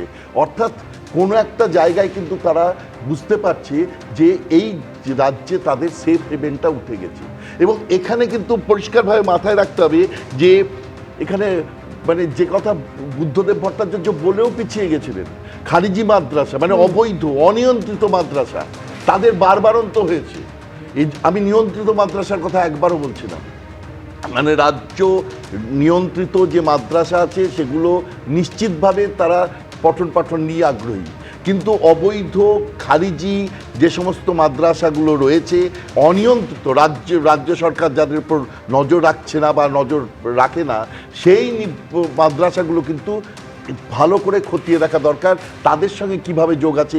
কারণ এই একদিকে মাদ্রাসা, তার সঙ্গে এই মানে আমি বলতে চাইছি অবৈধ মাদ্রাসা, এবং তার পাশাপাশি এই যে সোশ্যাল মিডিয়ায় সাংঘাতিকভাবে র্যাডিক্যালাইজেশন। ইনফ্যাক্ট আমার মনে পড়ে যাচ্ছে যখন খাগড়াগড়ের বিষয়টা সামনে এলো তখন শিমুলিয়া সহ একাধিক এইরকম আপনি যে সমস্ত মাদ্রাসার কথা বলছেন সেখানে কিভাবে জঙ্গি প্রশিক্ষণ হতো তদন্তে এই বিষয়গুলো উঠে এসেছিল। এবং সেটা কিন্তু আমি বলছি বিগত চিফ মিনিস্টার বুদ্ধদেব ভট্টাচার্য একবার বলেও বামফ্রন্টের চাপে পিছিয়ে এসেছিলেন। এটা ঘটনা যে খারিজি মাদ্রাসা বা অবৈধ মাদ্রাসা এর মধ্যে একটা বিরাট ভূমিকা আছে। এবং সোশ্যাল মিডিয়ার যে র্যাডিক্যালাইজেশন, সোশ্যাল মিডিয়ার উপর আমি বলছি না যে মানে সাধারণভাবে যারা কথা বলছে তাদের প্রতি নজর রাখার কথা বলছি, আমি বলছি এই যে ক্রস বর্ডার টেরোরিজমের যে র্যাডিক্যালাইজেশনের যে চক্কর চলছে এই সোশ্যাল মিডিয়ায়, সেইটা খুব ভালো করে দেখার জন্য আইটি সেল বানানোর দরকার পশ্চিমবঙ্গে। না হলে এটা কোনোভাবে এই আইটি সেল মানে আমার কোনো উদ্দেশ্য নয় যে পশ্চিমবঙ্গের মানুষ যে কথা বলছেন তার উপর নজর রাখুক, কিন্তু যারা এই ক্রস বর্ডার টেরোরিজম করছেন, যারা এই যে জয়সি মোহাম্মদের সঙ্গে যোগাযোগ করে একটা বিরাট বিস্ফোরণের চক্র করছেন বা করছেন, কারণ মুখ্যমন্ত্রীকে মারবার চক্রান্ত করছে, তাদেরকে কিন্তু প্রতি মুহূর্তে নজরে রাখা এখন ভীষণভাবে নেসেসারি, এটা দেখা যাচ্ছে। এবং এই স্লিপার সেল কিন্তু অনেক দূর ছড়িয়ে গেছে, এটুকু পরিষ্কার। মানে আমরা তো দেখুন টেরোরিজম থিওরি পড়ি, কিন্তু টেরোরিজমের যে কিভাবে কাজ করে সেটা এইটা দেখে বোঝা যাচ্ছে কি ভয়ঙ্কর ঘটনা। রেনেসা হচ্ছে একটা অভিজাত, এটা একদম রবীন্দ্রনাথ বাবু যা বলছেন যে অত্যন্ত ভয়ঙ্কর এই রেনেসা হাউজিং এ যারা ছিলেন অর্থাৎ বাসিন্দারা, তারা রীতিমতো ভয়ে কাঁটা। কেউ আবার খবর শোনা মাত্রই আকাশ থেকে পড়েছেন, কারো মুখে আবার শোনা গেছে নিরাপত্তাহীনতার কথা। দেখুন, রীতিমতো আতঙ্কে ভুগছি। পাকিস্তানের জঙ্গি সংগঠন আইএসআই, সাজ্জাদ গ্রুপ যারা পুলওয়ামা অ্যাটাকের সঙ্গে যুক্ত, আপনাদের এই কমপ্লেক্সে এসে থাকছে, কি বলবেন বিষয়টা কতটা ভয়ের? ভীষণ ভয়ের। কেউ ভয়ে কাটা, কেউ বিশ্বাসই করতে পারছেন না, ভাবতেই পারছেন না তাদের আবাসনেই এতদিন ঘাঁটি গেড়েছিল এক জঙ্গি। এই হলো বর্ধমান শহরে ঢোকার মুখে অভিজাত রেনেসা টাউনশিপ। এখানেই 9 নম্বর রোহিণী ব্লকে 3 তলার RH9/2B নম্বর ফ্ল্যাটে ভাড়া থাকত কুখ্যাত জঙ্গি হামিম মণ্ডল। বর্ধমানের অভিজাত রেনেসা টাউনশিপের ভেতর থেকে 24 বছর বয়সী যুবক হামিম মণ্ডলকে গ্রেফতার করল বেঙ্গল এসটিএফ। তার বিরুদ্ধে অভিযোগ যে পাকিস্তানের যে জঙ্গি সংগঠন আইএসআই এবং আরো যে জঙ্গি সংগঠনগুলো রয়েছে সেগুলোর সঙ্গে তথ্য আদান প্রদান করত এই যুবক। এই মুহূর্তে আমরা রেনেসা টাউনশিপের মধ্যে রয়েছি। আমার সামনে যে টাওয়ার, যে বিল্ডিং আমরা দেখাচ্ছি 9 নম্বর বিল্ডিং, এই বিল্ডিং এর মধ্যেই থাকতেন হামিম মণ্ডল। বাবা মাকে নিয়ে থাকতেন। মাস 3 আগে ফ্যামিলি মেম্বারসদের নিয়ে বর্ধমানের এই অভিজাত এরিয়াতে তারা থাকতে শুরু করেন। ফ্ল্যাট নাম্বার RH9/2B, যে ফ্ল্যাটের সামনে আমরা দাঁড়িয়ে রয়েছি, 3 মাস আগে এই ফ্ল্যাট ভাড়া নিয়ে হামিম মণ্ডল এবং তার পরিবারের সদস্যরা এখানে থাকতো। এই ছেলেটি বাড়ি থেকে বেরোতো, কখনো কখনো বেরোতে দেখেছি। মুভমেন্ট দেখে আপনার অ্যাকচুয়ালি কিছু বোঝা যায় না, তেমন অত ফেস দেখেও বোঝা যায়নি, সিম্পলি লাগতো। ভিতরে ভিতরে কি করছিল আমরা তো জানি না। বিল্ডিং এর সামনে 1-2 বার বাইক নিয়ে যেতে দেখেছি কোথাও বাইরের দিকে, কখনো মাকে নিয়ে বসিয়ে গেছে, নিজে গেছে, তো আমরা তো শকড। ধৃত জঙ্গি হামিম মণ্ডলকে ভাড়া বাড়ি পেতে সাহায্য করেছিলেন স্থানীয় এক ব্যক্তি। ভাড়া আমি দেখে দিয়েছিলাম, মাস তিনেক হবে, উনি বলে আমার দাদা শিফট করবে। আবাসন মানেই সুরক্ষিত, এই ভেবেই সকলে সেখানে থাকতে আসে, কিন্তু সেখানেই কিনা ছিল এক জঙ্গি, ভেবেই ভয়ে শিউরে উঠছেন আবাসিকরা। খাগড়াগড়ের ইনসিডেন্ট, সেখানেও দেখেছিলাম সেই ভাড়া, এখানেও জঙ্গি যোগ। তো স্থায়ী বাসিন্দারা এটা করতে পারে না, এটা ভাড়া ছাড়া হতে পারে না। রীতিমতো আতঙ্কে ভুগছি। এই ঘটনার পর ঘর ভাড়া দেওয়ার নিয়ম কানুন নিয়ে সরব হয়েছেন আবাসিকরা। এই রেন্ট নিয়ে কিন্তু আমাদের সমস্যা বরাবরই। বিভিন্ন ভাড়া আছে, এবার কি ধরনের মানুষকে ভাড়া রাখে, আমরাও আমাদের ওখানেও ভাড়া থাকে, কিন্তু আমরা বারবারই কর্তৃপক্ষকে বলি আমরা যে ডকুমেন্টস ছাড়া ভাড়া মানে দেওয়া যাবে না। স্থানীয় বাসিন্দাদের একাংশের দাবি, চুরি শুটআউটের মতো ঘটনা ঘটায় রেনেসা টাউনশিপে ঢোকার মুখে একটি পুলিশ ক্যাম্প করা হয়েছিল, সেই ক্যাম্পের অবস্থা এখন বেহাল। কয়েক বছর আগে এই রেনেসা উপনগরীতে ঘটা করে তৈরি করা হয়েছিল পুলিশ ক্যাম্প, কিন্তু স্থানীয় মানুষজন যেটা বলছেন যে এই পুলিশ ক্যাম্প আজকে জঙ্গলে ভর্তি। আজ থেকে 1 বছর আগেও এখানে ক্যাম্পে পুলিশ কর্মীরা থাকতেন, কিন্তু এখন কার্যত সমস্ত কিছুই পড়ে আছে, গোটা প্রেমিসেস জঙ্গলে ভর্তি হয়ে উঠেছে। এখানে আমাদের ডিআইজি আছে, এসপি আছে, অনেকে আছে, কিন্তু তারা থাকার পরেও এখানে আমরা নিরাপত্তাহীনতায় ভুগছি। এখানে কেউ কিছু চেক করে না যে কে আসছে কে যাচ্ছে, কোনো সিকিউরিটি গার্ডরা কোনো গাড়ি নাম্বার চেক করা বা কিছু করে না। নিরাপত্তার খোঁজে যেখানে আসা, আপাতত সেখানকার বাসিন্দাদের গ্রাস করেছে নিরাপত্তাহীনতা। ময়ূখ ঠাকুর চক্রবর্তী ও কমল কৃষ্ণদের রিপোর্ট, এবিপি আনন্দ। এই রেনেসা টাউনশিপের যারা বাসিন্দারা তারা বলছেন যে তারা নিরাপত্তাহীনতায় ভুগছেন, কারণ সেখানে পুলিশ প্রশাসন থাকা সত্ত্বেও কোনো রকম নজরদারি নেই, কোনো রকম সিকিউরিটি গার্ড সে জায়গায় নজরদারিতে নেই। আমি এখান থেকে পিআর দাসের কাছে আসব যে কর্নেল দাস, মানে একটা বিষয়, আবাসনগুলো কতটা ভয়ঙ্কর, কতটা নিরাপত্তাহীনতায় ভোগে সেখানকার মানুষ। মনে পড়ে যাচ্ছে সেই নিউ টাউনের সাপরজি সুখবৃষ্টির কথা, সেখানে পাঞ্জাবের কুখ্যাত গ্যাংস্টার জয়পার ভুল্লার তিনি এই আবাসনে লুকিয়েছিল, গুলি চলেছিল, সেটা 2021 সালের 9 জুন। এবার এই যে আবাসনের নজরদারিতে বা এই যে জঙ্গিরা যারা লুকিয়ে থাকছে আমার আপনার সঙ্গে একেবারে প্রতিবেশীদের মতো, তো তাদেরকে খোঁজার জন্য কিছুক্ষণ আগে আপনি সেই এনসিটিসির কথা বলছিলেন, সেটা কতটা গুরুত্বপূর্ণ? দেখুন, এনসিটিসি হচ্ছে প্রিভেন্টিভ। এনসিটিসি আপনার অ্যাকশনেবল ইন্টেলিজেন্স পেয়ে যাবে সারা ভারতবর্ষ জুড়ে, ওটা গ্রেট। এটা ইউপিএ 2 গভর্নমেন্ট চিদম্বরম খুব স্ট্রংলি রেকমেন্ড করেছিল এটা ইমপ্লিমেন্ট করতে।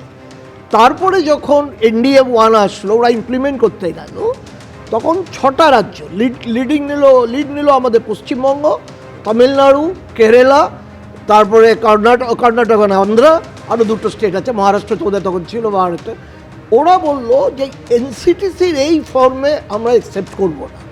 এনসিটিসি হচ্ছে 10,000 অফিসার, তাতে অন ডেপুটেশন আসবে, তাতে পার্মানেন্ট ক্যাডার করে দেবে, তারা বিভিন্ন জায়গায় ডিপ্লয়েড হবে এবং তাদের 24 ঘন্টা কাজ এই যে নজরদারি রাখা, ওই মিলিটারি পটেনশিয়াল মিলিটারি। এবং তারা যেইখানে, যেমন আমি একটা এক্সাম্পল দিচ্ছি, এই যে ছেলেটি এই মণ্ডল, হামিম মণ্ডল, সে 3 মাস ধরে এখানে আছে। যদি এনসিটিসি গ্রিড থাকতো তাহলে প্রথম সপ্তাহে ধরা পড়তো, কারণ ওর যে কমিউনিকেশন করছে, এ করছে, সেটা কোথার থেকে করছে, কার সাথে করছে, ইমিডিয়েটলি ওর লোকেশন বের করে দিত এবং তাকে অ্যাপ্রিহেন্ড করে দিত। কিন্তু এটা ভাগ্য ভালো, ও এখনও সেইটা প্ল্যানটা ইমপ্লিমেন্ট করতে পারেনি, সেই প্রসেসে ছিল, নাহলে হয়তো আবার এটা বিরাট একটা দাঙ্গা টাইপ জিনিস হয়ে যেত, যেটা ইন্দিরা গান্ধী হত্যার পরে হয়েছে। তো আমি যেটা বলছি, এনসিটিসি হচ্ছে প্রিভেন্টিভ, এনআইএ হচ্ছে ইনভেস্টিগেটিভ। এখন এনসিটিসিটাকে সব রাজ্যকে অ্যাকসেপ্টেড করে এইটাকে ইমিডিয়েট ইমপ্লিমেন্ট করা উচিত।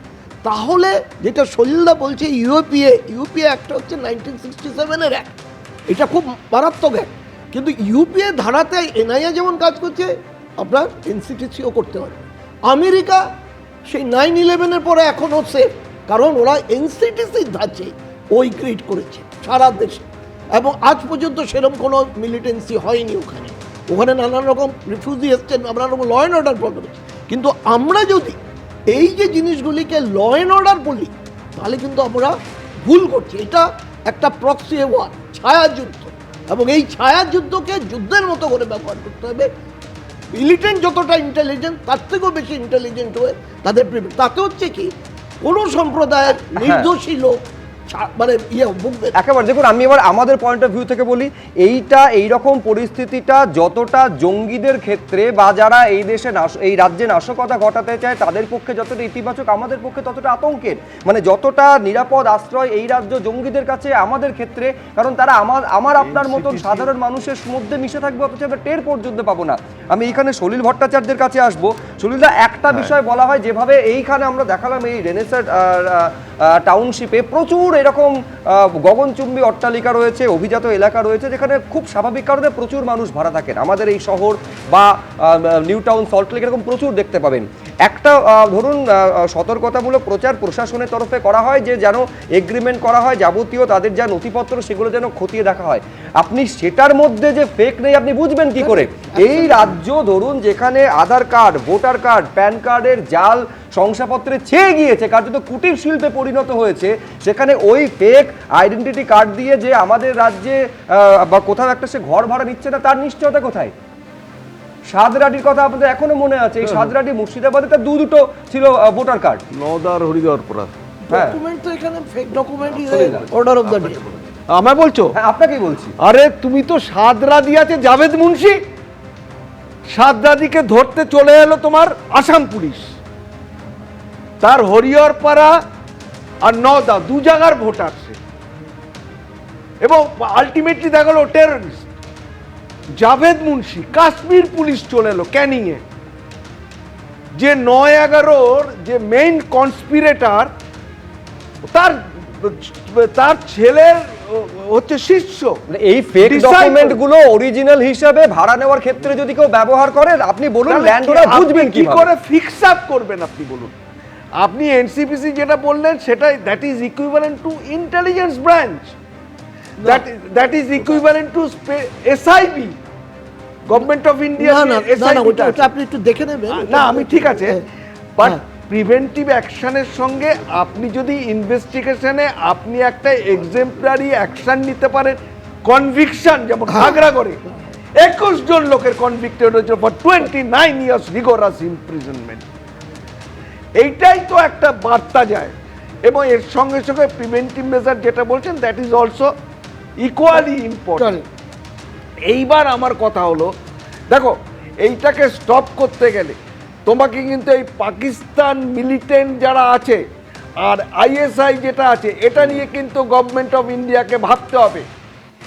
আগে প্রচুর পোরাস বর্ডার ছিল, এখন এই প্রেজেন্ট ইনকামবেন্ট গভর্নমেন্ট আমাদের তারা জায়গা দিয়েছে, সব কিছু দিয়েছে, কিন্তু তা সত্ত্বেও কিন্তু ইনফিল্ট্রেশন কিন্তু হচ্ছে।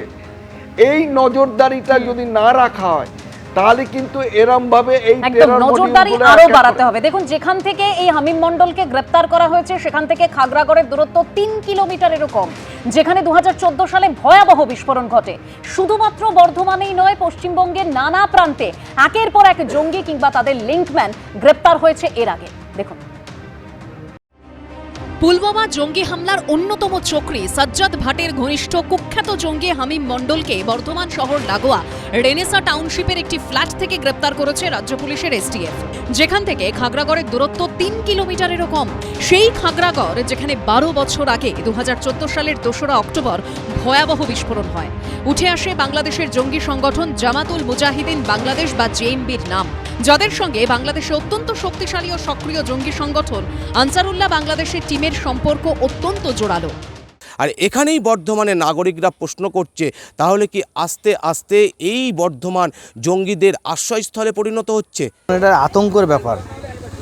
এর আগেও খাগড়াগড় কাণ্ড শুনেছি যে জঙ্গি, বর্ধমান থেকে শুনেছি জঙ্গি ধরছে। এটা একটা কেমন আতঙ্ক লাগছে যে বর্ধমান কি তাহলে জঙ্গিদের আশ্রয়স্থল হয়ে যাচ্ছে? সিকিউরিটি টাইট না থাকার জন্য এটা হচ্ছে। খাগড়াগড়ের ইনসিডেন্ট, সেখানেও দেখেছিলাম সেই ভাড়া, এখানেও জঙ্গি যোগ। তো স্থায়ী বাসিন্দারা এটা করতে পারে না, এটা ভাড়া ছাড়া হতে পারে না। রীতিমতো আতঙ্কে ভুগছি। শুধুমাত্র বর্ধমানেই নয়, পশ্চিমবঙ্গের নানা প্রান্তে একের পর এক জঙ্গি কিংবা তাদের লিঙ্কম্যান গ্রেপ্তার হয়েছে এর আগে।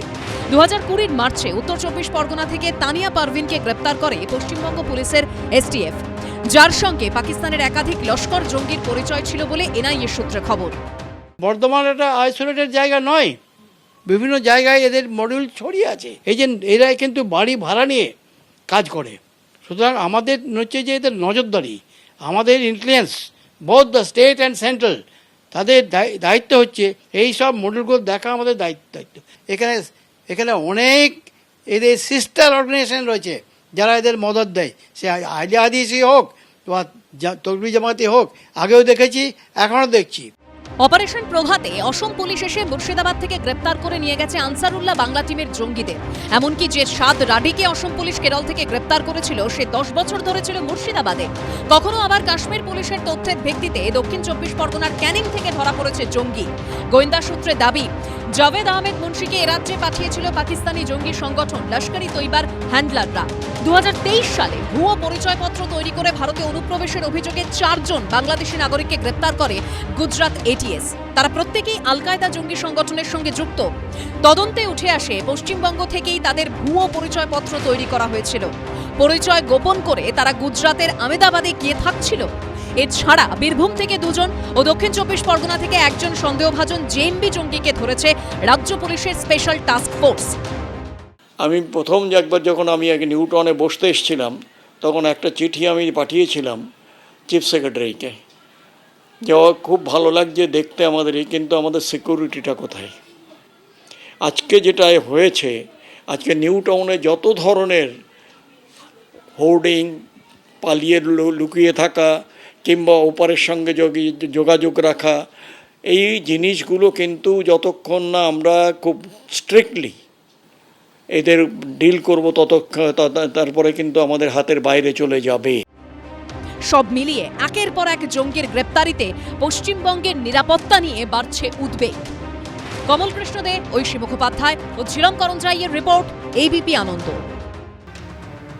মানে সায়ন্তনদা, জায়গা হচ্ছে নিরাপত্তার ক্ষেত্রে, তো সেক্ষেত্রে এই যে পশ্চিমবঙ্গের নানা প্রান্ত থেকে একের পর এক জঙ্গি বা লিঙ্কম্যানদের যে গ্রেপ্তার হওয়া, এই যে বং কানেকশন, এতে তো আতঙ্ক বা উদ্বেগ দুটোই বাড়ছে। আমি দেখলাম আপনারা যে আর্কাইভ দেখালেন গত 4-5 বছরের চিত্র, শুনুন 2000 সালেও গ্রেপ্তার হয়েছে। 2000 সালে এখানে যে বিষয়টা আসলো, প্রয়াত মুখ্যমন্ত্রী বুদ্ধদেব ভট্টাচার্য তৎকালীন স্বরাষ্ট্রমন্ত্রী শ্রী লালকৃষ্ণ আডবাণীজিকে বলেছিলেন যে সীমান্ত এলাকার মাদ্রাসাগুলোর দৌরাত্ম্য বন্ধ করুন, এইটা বলেছিলেন। তার জন্য তার পার্টি তাকে এক প্রকার সেন্সার করে। কিন্তু কেন বলেছিলেন? কারণ 2000 সালে গ্রেপ্তার হয়েছে, 2001-এ টেনর মডিউলগুলো ভেঙে দেওয়ার চেষ্টা হয়েছে, তখন এনআইএ ছিল না, তখন পশ্চিমবঙ্গ পুলিশই করেছে, তখন কলকাতা পুলিশের এসটিএফ করেছে। কলকাতা পুলিশের এসটিএফ সেই সময় তৈরি হয়েছিল, সুনীলদা এখানে আছেন, ঠিক সময় তারা এই সময় করেছে এই কাজগুলো। এবার এই যে এখানে এতক্ষণ আলোচনা হলো যে এরা করতো কি, এরা পরিচয়পত্র পায় কোথা থেকে? লোকাল যারা ওই সময় পঞ্চায়েত প্রধান, পঞ্চায়েতের নেতা, তারা পরিচয়পত্র বানিয়ে দেয়, বার্থ সার্টিফিকেট পরিচয়পত্র বানিয়ে দেয়, তার ভিত্তিতে এরা থাকে। তারা তখন কি করতো? এখানে থাকতো, গল্প করতো, হুজুরদের ওই প্রোগ্রামগুলো, জলসাগুলো দেখতো, বিশ্রামে থাকতো, মিটিং করতো, অপারেশন করতো না। অপারেশনের দিকে তারা ভাবতো না। তারা কি ভাবতো? 2007-এ মুম্বাইয়ের টেরর অ্যাটাক, ট্রেনে ধরা পড়লো কোথা থেকে? কলকাতা থেকে একজন অপরাধী, কলকাতা থেকে ধরা পড়লো 2007-এর মুম্বাইয়ের টেরর ব্লাস্ট। এখানে তারা তখন করেনি।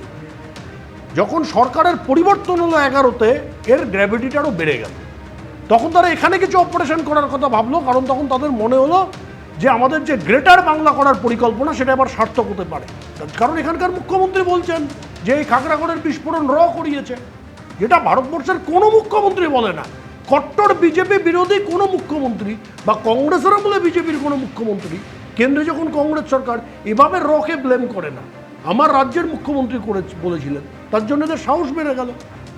খাগড়াগড়ের পরে পর্যায়ক্রমে দেখবেন বাংলার যত এজেন্সি গ্রেপ্তার করেছে, তার থেকে কেন্দ্রের এজেন্সি, অন্য রাজ্যের এজেন্সি বেশি গ্রেপ্তার করেছে। কারণ পলিটিক্যাল ইন্টারফারেন্স এত ব্যাপক ছিল। ইন্টেলিজেন্স ইনপুট তো কেন্দ্র দেয়, বিভিন্ন সময় ইন্টেলিজেন্স ইনপুট দেয়। এবার লোকাল যে এজেন্সিগুলো আছে তারা কতটা কী করবে। এবার যেটা হলো, প্রোঅ্যাক্টিভ সরকার হয়েছে 4 মে, এরা এবার এখানে অপারেশন করবে বলে ঠিক করেছে। তার জন্য রাজ্যের মুখ্যমন্ত্রীকে টার্গেট করো, এইটা প্রথম টার্গেট তারা হয়তো করেছে। কিন্তু লোকাল এজেন্সি এসটিএফ অত্যন্ত সতর্কতার সঙ্গে তারা বিহিত করেছে। বেশ, আমি এখানে অনির্বাণ বন্দ্যোপাধ্যায় দ্রুত প্রতিক্রিয়ার জন্য।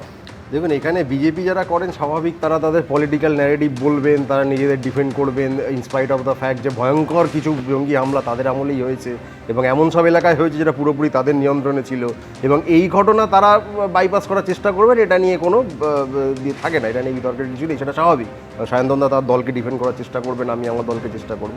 কিন্তু মজাটা হচ্ছে প্রাক্তন অমুক প্রাক্তন তমুকদের নিয়ে যারা ভেতরে বিজেপি কিন্তু বাইরে যেটা স্বীকার করতে লজ্জা পায়, এটা তারা ভুলে যায় যে এক্ষুনি প্রিভেন্টিভ মেজার ইত্যাদি আমরা ভালো ভালো জিনিস শুনছিলাম, এটা হওয়াই উচিত প্রিভেন্টিভ।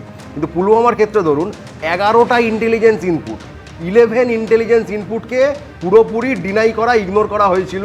এবং তারপরে যখন সেখানকার রাজ্যপাল সত্যপাল মালিক বলেছিলেন যে একটা হেলিকপ্টার দিন কারণ এখানে সিকিউরিটির রিস্ক আছে, তখন সেটা অ্যালাউ করা হয়নি। এখানে সেনা জওয়ানদের প্রাণ গেছে কিন্তু সেটা নিয়ে প্রাক্তন অমুক প্রাক্তন তমুকদের কোনো চিন্তা নেই। তারা তখন আর প্রিভেন্টিভ মেজার কেন হলো না, কেন নরেন্দ্র মোদী ডিনাই করলেন, রাজনাথ সিং ডিনাই করলেন হেলিকপ্টারটা, সেসব নিয়ে তাদের কথা নেই। আচ্ছা, পেহেলগাম অ্যাটাক, যেখানে 24 ঘন্টা সেনাবাহিনী নিরাপত্তায় মোড়া থাকা এলাকা থাকার কথা, ঠিক ওই অ্যাটাকের দিন কোনো এক অদ্ভুত কারণে সেখানে কোনো সিকিউরিটি ছিল না, সেখানকার যারা টুরিস্ট কেন তারা সেখানে ছিলেন না, কেন যারা অ্যাটাক করলে করে আবার সেখান থেকে চলেও গেলেন, বলা হয় অতীতের উদাহরণ এনে কোথায় কি অ্যালাউ করা হয়নি সেই দৃষ্টান্ত তুলে ধরছিল। কিন্তু আমি এইখানে দর্শকদের সামনে রাখবো আরেকটা ঘটনা যেখানে অ্যালাউটা করা হয়েছিল দুর্নীতি করতে, এবং অ্যালাউ করা হয়েছিল বলে বীরভূমের বেতাজ বাদশাহ হয়ে উঠেছিল। বলছি টুলু মণ্ডলের প্রসঙ্গ। এই টুলু মণ্ডল ওরফে মোহাম্মদ নাজিবউদ্দিন, তার প্রাসাদে প্রচুর পরিমাণে সোনা, রূপো, নগদের হদিশ পাওয়া গিয়েছে, বেশ কিছু নথিও উদ্ধার হয়েছে। বোলপুর থেকে এই টুলু মণ্ডলের ঘনিষ্ঠকে পাকড়াও করা হয়েছে এবং তাকে জিজ্ঞাসাবাদও চলছে। শেকেরদা গ্রাম, সেখানে টুলু মণ্ডলের আরও এক ম্যানেজারের বাড়িতে এদিন তল্লাশি চালিয়েছে পুলিশ। কোথায় কোথায় পুলিশের রেডে কি কি মিলল দেখুন।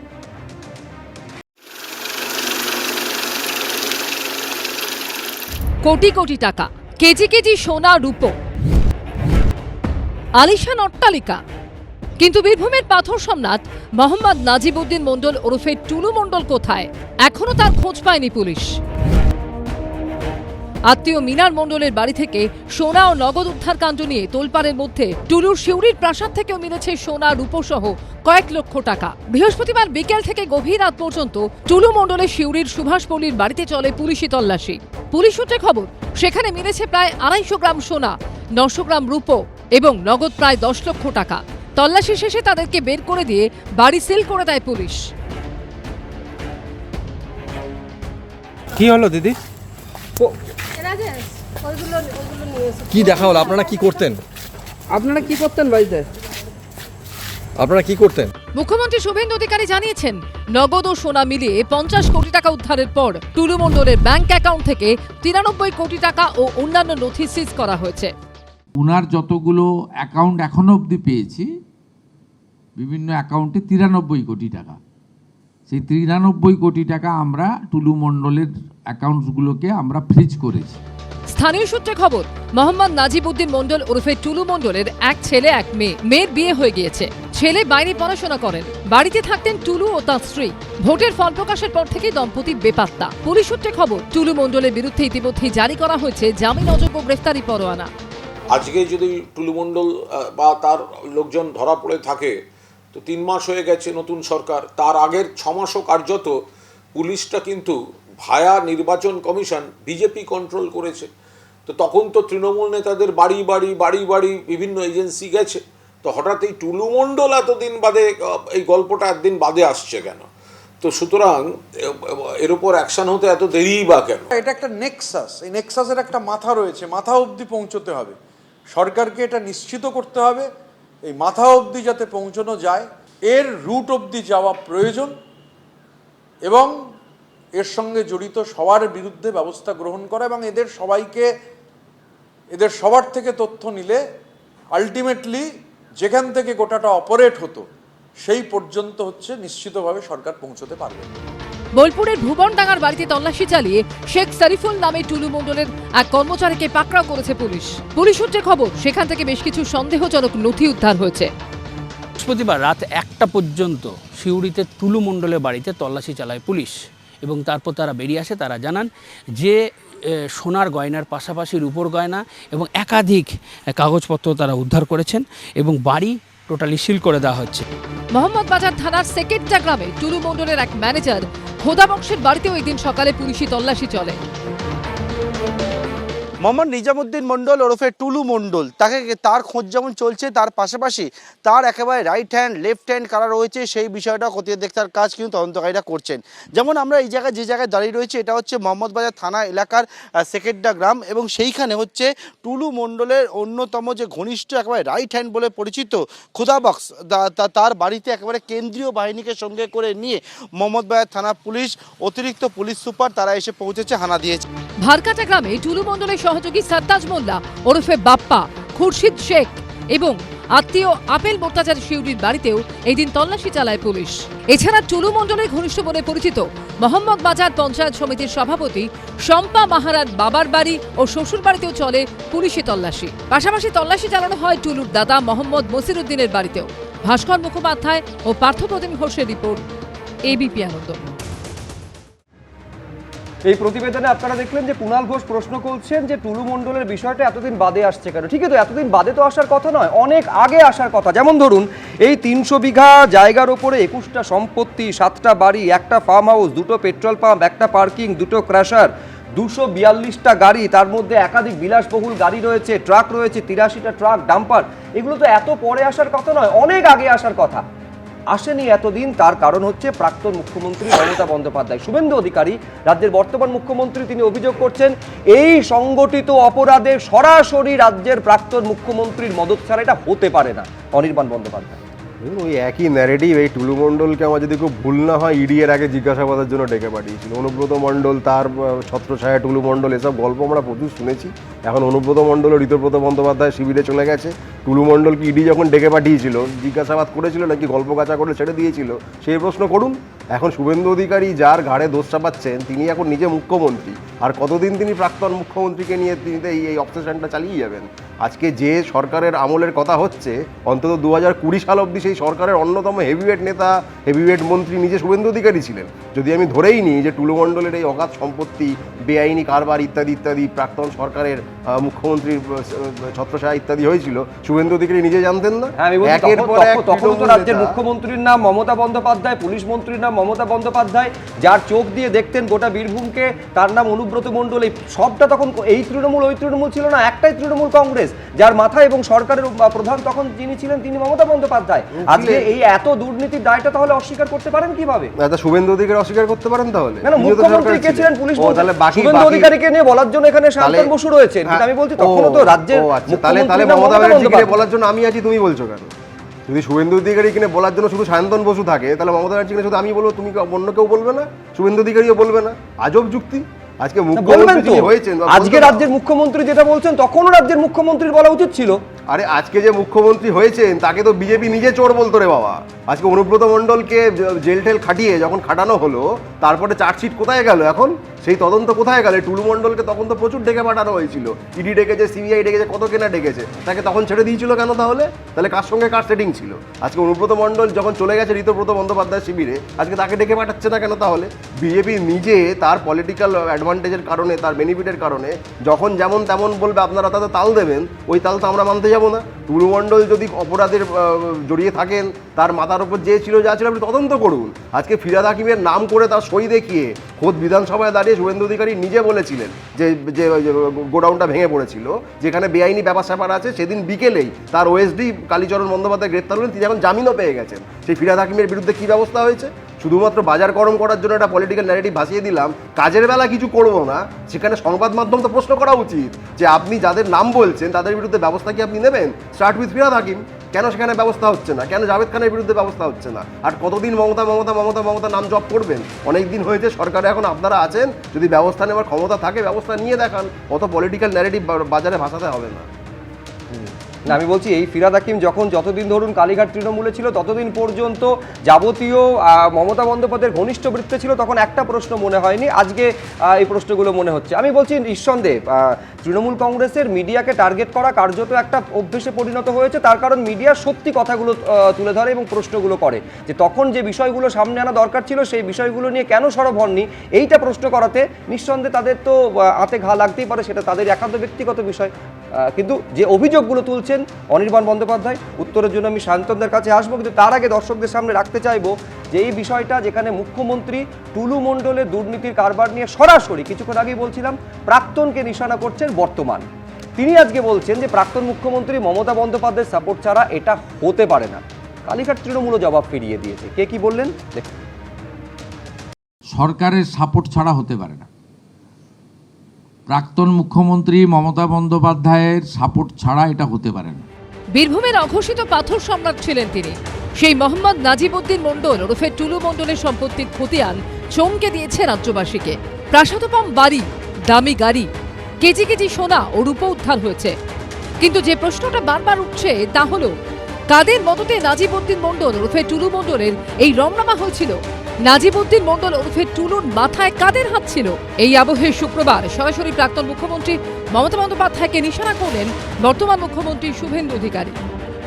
প্রাক্তন মুখ্যমন্ত্রী মমতা বন্দ্যোপাধ্যায়ের সাপোর্ট ছাড়া এটা হতে পারে না। এত বড় র্যাকেট, এত দিন ধরে সবাই ইনভলভ রয়েছে। আপনি এটা তো পুরো এন্টায়ার স্টেট গভর্নমেন্ট যিনি লিড করেছেন, responsibility goes to her also. Highest level থেকে ডাইরেকশন না গেলে যে mister Mondal is our man, ওর দিকে তাকাবে না, তাই সবাই চোখ বন্ধ করে রেখেছিল। 14 তলা যদি চোখ খুলে রাখে, ওইখান থেকে ইনস্ট্রাকশন যা যায় নিচ পর্যন্ত তাই হয়। ইনস্টিটিউশনাল করাপশন তখনই হয় যখন হেড অফ দি ইনস্টিটিউশন নিজে করাপশনকে এনকারেজ করে, তখনই হয়। মুখ্যমন্ত্রী জানিয়েছেন টুলুর কারবারের জন্য হাজার হাজার কোটি রাজস্ব ক্ষতি হয়েছে রাজ্য সরকারের। এর প্রধান সুবিধাভোগীকে খুঁজে বার করার হুঁশিয়ারিও দিয়েছেন তিনি। মিনিমাম 1000 কোটি টাকা একটা আইটেমে একটা জেলা থেকে রেভিনিউ লস, অর্থাৎ গত 15 বছর যারা সরকার চালিয়েছেন শুধু একটা জেলা থেকে একটা আইটেমের উপরেই 15,000 কোটি টাকা পশ্চিমবঙ্গের জনগণের রেভিনিউর টাকা, যেটা দিয়ে সরকার অনেক উন্নয়ন করতে পারতেন, চাকরি দিতে পারতেন, সেটা লিকেজ হয়েছে। তাই মূল যে লাভার্থী, মেন যে বেনিফিশিয়ারি, তাকেও আমরা খুঁজে বের করার জন্য যা যা করার, যতদূর যাওয়ার আমরা যাব। একজনের কথা বলছেন কেন? এই যে মে মাসে নির্বাচনের পরে যে ফলাফল ঘোষণার পরে আমরা তো প্রায় প্রত্যেক সপ্তাহে কিছু না কিছু দেখতে পাচ্ছি। বিধাননগরের প্রাক্তন চেয়ারম্যানের কাছে 60 কিলো বোধহয় সোনা বেরিয়েছে। রাজ্যের অন্যান্য জায়গাকার মন্ত্রীদের কাছ থেকে যা পাওয়া যাচ্ছে, এগুলো তো একটা প্যারালাল ইকোনমি চালাবার মতন ব্যবস্থা। পাল্টা আইনে সরব হয়েছে তৃণমূল। আপনি প্রাক্তন মুখ্যমন্ত্রী বা কারোর নামে এই ধরনের হাওয়ায় অভিযোগ ছাড়ছেন কেন? আপনার কাছে যদি তথ্য প্রমাণ থাকে সেটা মানুষকে দেখান। তো গত সরকারের একটা বড় সময় পর্যন্ত এখনকার মুখ্যমন্ত্রী তো আগের সরকারের মন্ত্রী ছিলেন। শুধুমাত্র কাদাটা ছোঁড়া, এই হয়েছে, আগে এই হয়েছে, কিছু প্রশ্ন তোলার অবকাশ থেকে যায় যে তখন কেন আপনারা আপত্তি করেননি। টুলু মণ্ডল যে জেলার, সেই বীরভূমের 2 সাংসদ শতাব্দী রায় এবং অসিত মাল এখন এনসিপিআইতে। টুলু মণ্ডল ইস্যুতে তাদের কোর্টে বল ঢেলেছেন কালীঘাট তৃণমূলের সাংসদ সৌগত রায়। আমি এই জীবনে প্রথম ওর নাম ওই টিভি চ্যানেলে দেখলাম। আমি জানিও না যে এরকম একটা লোক আছে। ও সম্বন্ধে শতাব্দী রায়, অসিত মাল এরা বলতে পারবে। কি করে জানলো সৌগত দা?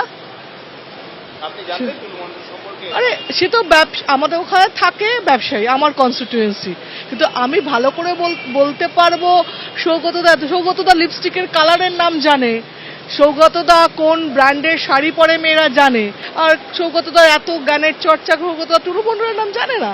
অবাক লাগছে। দায় ঠেলাঠেলি চলছে, কিন্তু যাদের প্রশ্রয়ে টুলু মণ্ডলের এই রমরমা হয়েছিল, সেই মাথাদের কি খুঁজে বার করা যাবে? সেটাই দেখার। সুমন ধরাই, উজ্জ্বল মুখোপাধ্যায় ও আশাবুল হোসেনের রিপোর্ট, এবিপি আনন্দ। এই টুলু মণ্ডল আজকে কিভাবে সম্পত্তির পাহাড় তৈরি করে ফেললেন, সেখানে একটা প্রশ্ন অবশ্যই যে পুলিশ প্রশাসন বা যারা সরকারি আধিকারিকরা রয়েছেন তাদের মদত ছাড়া এটা কি সম্ভব? কারণ যা চোখে দেখা যাচ্ছে সেগুলো তো চোখের সামনে, তো লুকোছাপার কিছু নেই। কিন্তু যেগুলো চোখে দেখা যাচ্ছে না সেরকম কত রয়েছে আমাদের এখনো জানা নেই। কিন্তু এখান থেকে শান্তনদা, কুণাল ঘোষ তিনি যেটা বলতে চাইছেন যে হাওয়ায় অভিযোগ কেন করছেন, প্রাক্তন মুখ্যমন্ত্রীর যদি যোগাযোগ থেকে থাকে এখানে, তাহলে তথ্য তুলে ধরুন পুলিশের কাছে।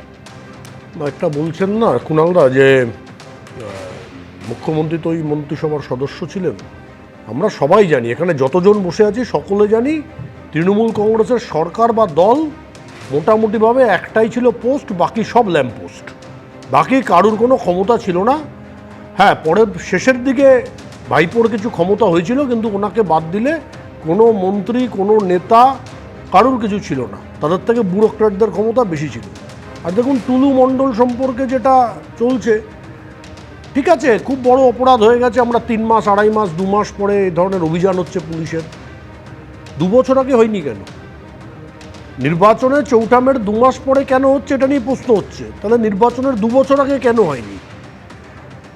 আমরা জানতাম এভাবে ক্যাশ রিকভারি হয়েছে আমাদের শিক্ষামন্ত্রী পার্থ চট্টোপাধ্যায়ের একজন ঘনিষ্ঠ একজন মহিলা, অর্পিতা মুখার্জি না ব্যানার্জি কি নাম, তার বাড়ি থেকে 24 কোটি না 40 কোটি 30 কোটি কত একটা সংখ্যা টিভিতে লাইভ টেলিকাস্ট হয়েছিল। 50 কোটি ক্যাশ, 50 কোটি ক্যাশ। উত্তম কুমারের, সত্যজিৎ রায়ের সেই অসাধারণ দৃশ্য, মহানায়কের উত্তম কুমার টাকার পাহাড়ে ডুবে যাচ্ছেন, তৃণমূল নেতাদের সেই অবস্থা আমরা তখন কল্পনা করছিলাম। এখন দেখছিলাম যে এই অর্পিতা মুখার্জি না ব্যানার্জি, আপনি তুলনা যদি করেন, এই টুলু মণ্ডল অর্পিতা মুখোপাধ্যায়কে অনেক আগে ছাপিয়ে গেছেন। ওখানে 50 কোটি ধরুন ক্যাশ আর 6 কোটির মতন গয়না ছিল, আর এখনই টুলু মণ্ডলের কাছ থেকে যা পাওয়া গেছে 150 কোটির কাছাকাছি। আমি সেটাই আমি সংবাদ মাধ্যমে সেদিন দেখলাম, যেহেতু এরপরে বারিক বিশ্বাস আছে, সব্যসাচী দত্তর, এর মাঝে বেশ কিছু রিকভারি হয়েছে। ভারতবর্ষে, পশ্চিমবঙ্গের মধ্যে 8 লক্ষ কোটি টাকা আমাদের দেনা আছে, মানে অ্যাভারেজে প্রত্যেকের মাথায় 1 লক্ষ টাকা দেনা আছে। এই রিকভারিগুলো করুন। তৃণমূলের পঞ্চায়েত প্রধান, তৃণমূলের পঞ্চায়েত সদস্য, তৃণমূলের পঞ্চায়েত সমিতি মেম্বার, রাজ্যের প্রাক্তন মন্ত্রী, সাংসদ, বিধায়ক, জেলা পরিষদের সভাধিপতি, ডিম ছুঁড়ে লাভ নেই।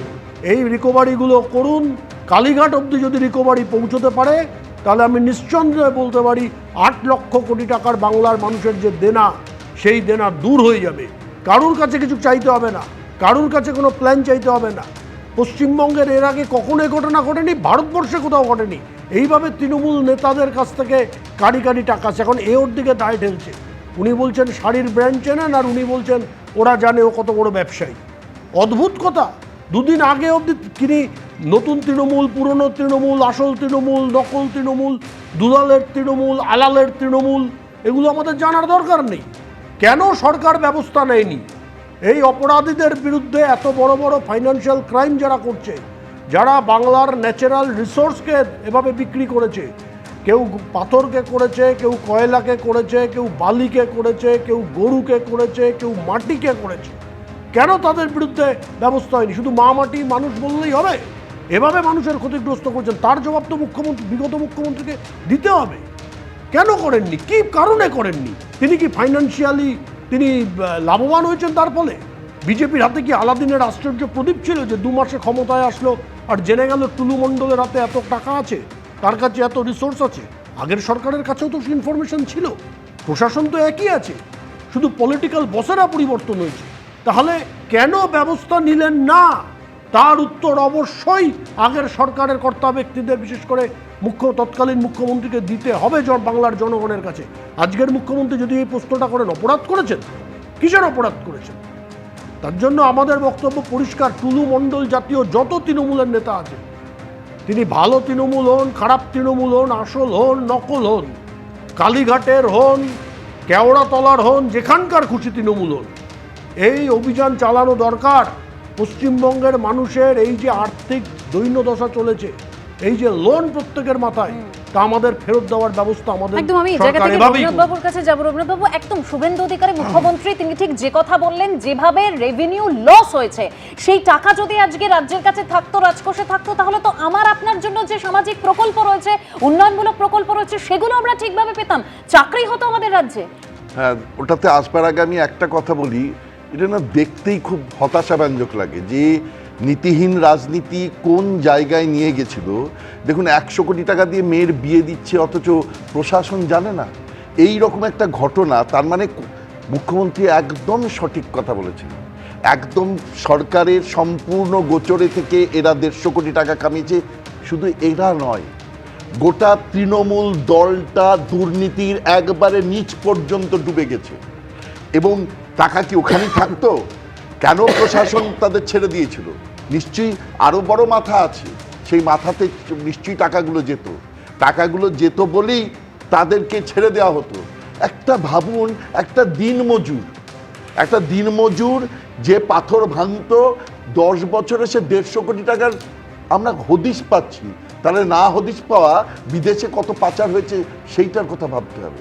তাহলে এই রকম একটা জায়গায় দাঁড়িয়েছে। আমি বলছি তৃণমূলের এই যেটা সায়ন্তন বললেন, তৃণমূলের মানে ভালো খারাপ সব মিলিয়ে যে কোনো তৃণমূলের মানে 30% আমি এখনো বাদ রাখবো বা 20% বাদ রাখবো, যে কোনো তৃণমূলের বাড়িতে গেলে এই রকম জিনিসই হবে। এত টাকা কামিয়েছে এরা, মানে মানুষের মানে গায়ের রক্ত জল করা টাকা চুষে নিয়ে শোষণ করে এরা এত টাকা কামিয়েছে যাদের কামানোর কোনো যোগ্যতাই নেই। একটা মাছের ব্যবসায়ী অনুব্রত মণ্ডল মানে বিরাট পরিমাণ সোনাদানা নিয়ে বসে আছে, আবার বলছে আমার সঙ্গে যদি ঘনিষ্ঠতার কথা কেউ বলে আমি মানহানির মামলা করব। করুন মানহানির মামলা। অসভ্য ভাষায় গালিগালাজ করতেন, সব এই প্রশাসন সহ্য করে নিয়েছে। অর্থাৎ এই আগের যে প্রশাসন সেটা ঘটনা যে সম্পূর্ণভাবে দুর্নীতিকে প্রশ্রয় দেওয়ার জন্যই ছিল, উন্নয়নের জন্য ছিল না। অন্তত একটু হলেও আমরা দেখতে পাচ্ছি আইনের শাসন প্রতিষ্ঠা হচ্ছে। তবে একই সঙ্গে আমি বলবো যে এই যে ভালো তৃণমূল হয়ে গিয়ে বড় বড় মৃতব্রত বন্দ্যোপাধ্যায় বিরোধী দলনেতা বললেন মাথা পর্যন্ত পৌঁছতে হবে। মাথা পর্যন্ত পৌঁছলে আপনার গোষ্ঠীতে যারা আছে তারা সবাই নিরাপদ থাকবেন তো, সেইটা ভালো করে ভেবে দেখবেন। যাদেরকে নিয়ে আপনি নিরাপত্তার একটা বলয় দেওয়ার চেষ্টা করছেন, এদের পর্যন্ত পৌঁছানোটাও কিন্তু এই সরকারের কাছে আমরা কামনা করি, আমরা আবেদন করি। এবং যতক্ষণ সেটা না পৌঁছাচ্ছে, অর্থাৎ ভালো খারাপ সব তৃণমূলকে যদি না হয়, বিজেপির যারা সাধারণ কর্মী, সাধারণ মানুষ যারা ভোটার, তারা কিন্তু শান্তি পাবে না। বেশ, দু একটা উদাহরণ তুলে ধরছিলেন রবীন্দ্রনাথ বাবু যে কিভাবে তৃণমূল আমলে তৃণমূলের নেতা হয়ে আঙুল ফুলে কলা গাছ হয়েছে। একটা উদাহরণ তো দিলেন, অনুব্রত মণ্ডল মাছের ব্যবসা করতো, তারপরে এই গরু পাচারে প্রচুর সম্পত্তি করেছেন বলে তার বিরুদ্ধে অভিযোগ উঠেছিল। আচ্ছা, এর সঙ্গে আমি যোগ করতে চাইবো সুজিত বসু। বিজেপি অভিযোগ করে যে তিনি একটা সময় নাকি রোল বিক্রি করতেন, তারপর এই মুহূর্তে পুরনিয়োগ দুর্নীতিতে হাজতে রয়েছেন। শান্তনু বন্দ্যোপাধ্যায়ের কথা তো আলাদা করে বলতেই হবে। একটা সময় তিনি ইলেকট্রিক অফিসের মই বওয়ার কাজ করতেন, মই বইতেন, তারপরে তার একটা সাম্রাজ্যের হদিশ পাওয়া গেছিল। আচ্ছা, এইবার টুলু মণ্ডল বেশ কয়েক বছর আগে তিনি ওই মাথায় করে ক্রাশারের যে পাথরগুলো হয়, পাথরগুলো লরিতে বোঝাই করার কাজ করতেন। আর আজকে টুলু মণ্ডলের সম্পত্তি কত জানেন? দেখে নিন এই প্রতিবেদনে। সব মিলিয়ে মোট 21টা প্রপার্টি, এই জায়গার পরিমাণ হচ্ছে 300 বিঘা। আত্মীয়ের বাড়ি থেকে উদ্ধার হয়েছে নগদ 28.5 কোটি, 22 কোটির সোনা, মোহাম্মদ বাজারের আলিশান বাড়ি, কয়েক একরের পার্কিং লট। তবে এ হলো বীরভূমের নাজিবউদ্দিন মণ্ডল ওরফে টুলুর সেই সম্পত্তি যা চোখে দেখা যাচ্ছে। প্রশ্ন উঠছে, আরও কত সম্পত্তি রয়েছে যা এখনো সামনে আসেনি? সামান্য পাথর শ্রমিক থেকে স্টোন জায়ান্ট হয়ে ওঠা মোহাম্মদ নাজিবউদ্দিন ওরফে টুলু মণ্ডলের সম্পত্তি এখনো চর্চার কেন্দ্রবিন্দুতে।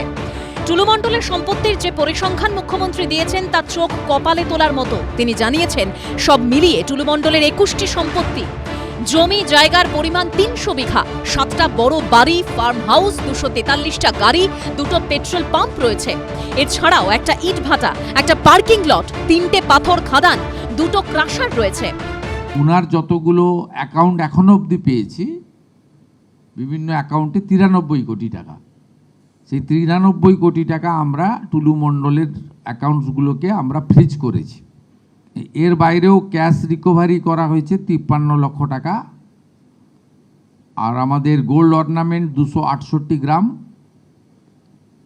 400 সিলভার 400 গ্রাম, প্লাটিনাম জুয়েলারি অ্যারাউন্ড 23 গ্রাম, 3 ক্যাশ কাউন্টিং মেশিন পাওয়া গেছে, 1 computer, 2 pen drives, 1 CPU and several documents like road challan, DCR, money receipt, checkbook. টুলু মণ্ডলের এই সাম্রাজ্য তৈরি হওয়ার পিছনে আসলে জাদুকাঠি কি? এর জন্য বিগত তৃণমূল জামানাকেই নিশানা করছে বিজেপি ও সিপিএম। পাহাড়ি নদী থেকে বেআইনিভাবে বালি আর পাথর সরিয়ে নদীর গতিমুখ বদলে দিয়েছে। হাজার হাজার একর জমি জলের তলায় চলে গেছে। তৃণমূল যেখানে থাকবে সেখানে এরকম হবে। ওয়াকফ প্রপার্টি লুট, মানুষের পাট্টা কেড়ে নেওয়া, দেবোত্তর সম্পত্তি লুট, এ সমস্ত নিয়েই তৃণমূল। এটা কি শুধু কোনো একজন কি দুজন লুঠেরার কারবার, নাকি তার পিছনে প্রশ্রয়দাতারা একেবারে সিন্ডিকেটের মতন দুষ্কৃতী তৎকালীন তৃণমূলের বাহিনী, যারা এখন এদিক ওদিক কোথায় আছেন আমি জানি না। একজন খাদান শ্রমিকের একার পক্ষে এই জায়গায় পৌঁছানো যে অসম্ভব সেটা বলার অপেক্ষা রাখে না। এর সঙ্গে বিগত তৃণমূল সরকারের বিভিন্ন দপ্তরও জড়িয়েছিল বলে সরব হয়েছেন মুখ্যমন্ত্রী শুভেন্দু অধিকারী। মিনিমাম তো 5-7 বছর ধরে হয়েছে, এবং যারা সরকারে ছিলেন এতে রেজিস্ট্রি অফিস ইনভলভ আছে, এতে মোটর ভেহিকেলস ইনভলভ আছে, এতে লোকাল পুলিশ ইনভলভ আছে, এতে লোকাল পঞ্চায়েত ইনভলভ আছে, এই ল্যান্ড ডিপার্টমেন্ট ইনভলভ আছে। এটা হাইয়েস্ট লেভেল থেকে ডাইরেকশন না গেলে যে mister Mondal is our man, ওর দিকে তাকাবে না, তাই সবাই চোখ বন্ধ করে রেখেছিল।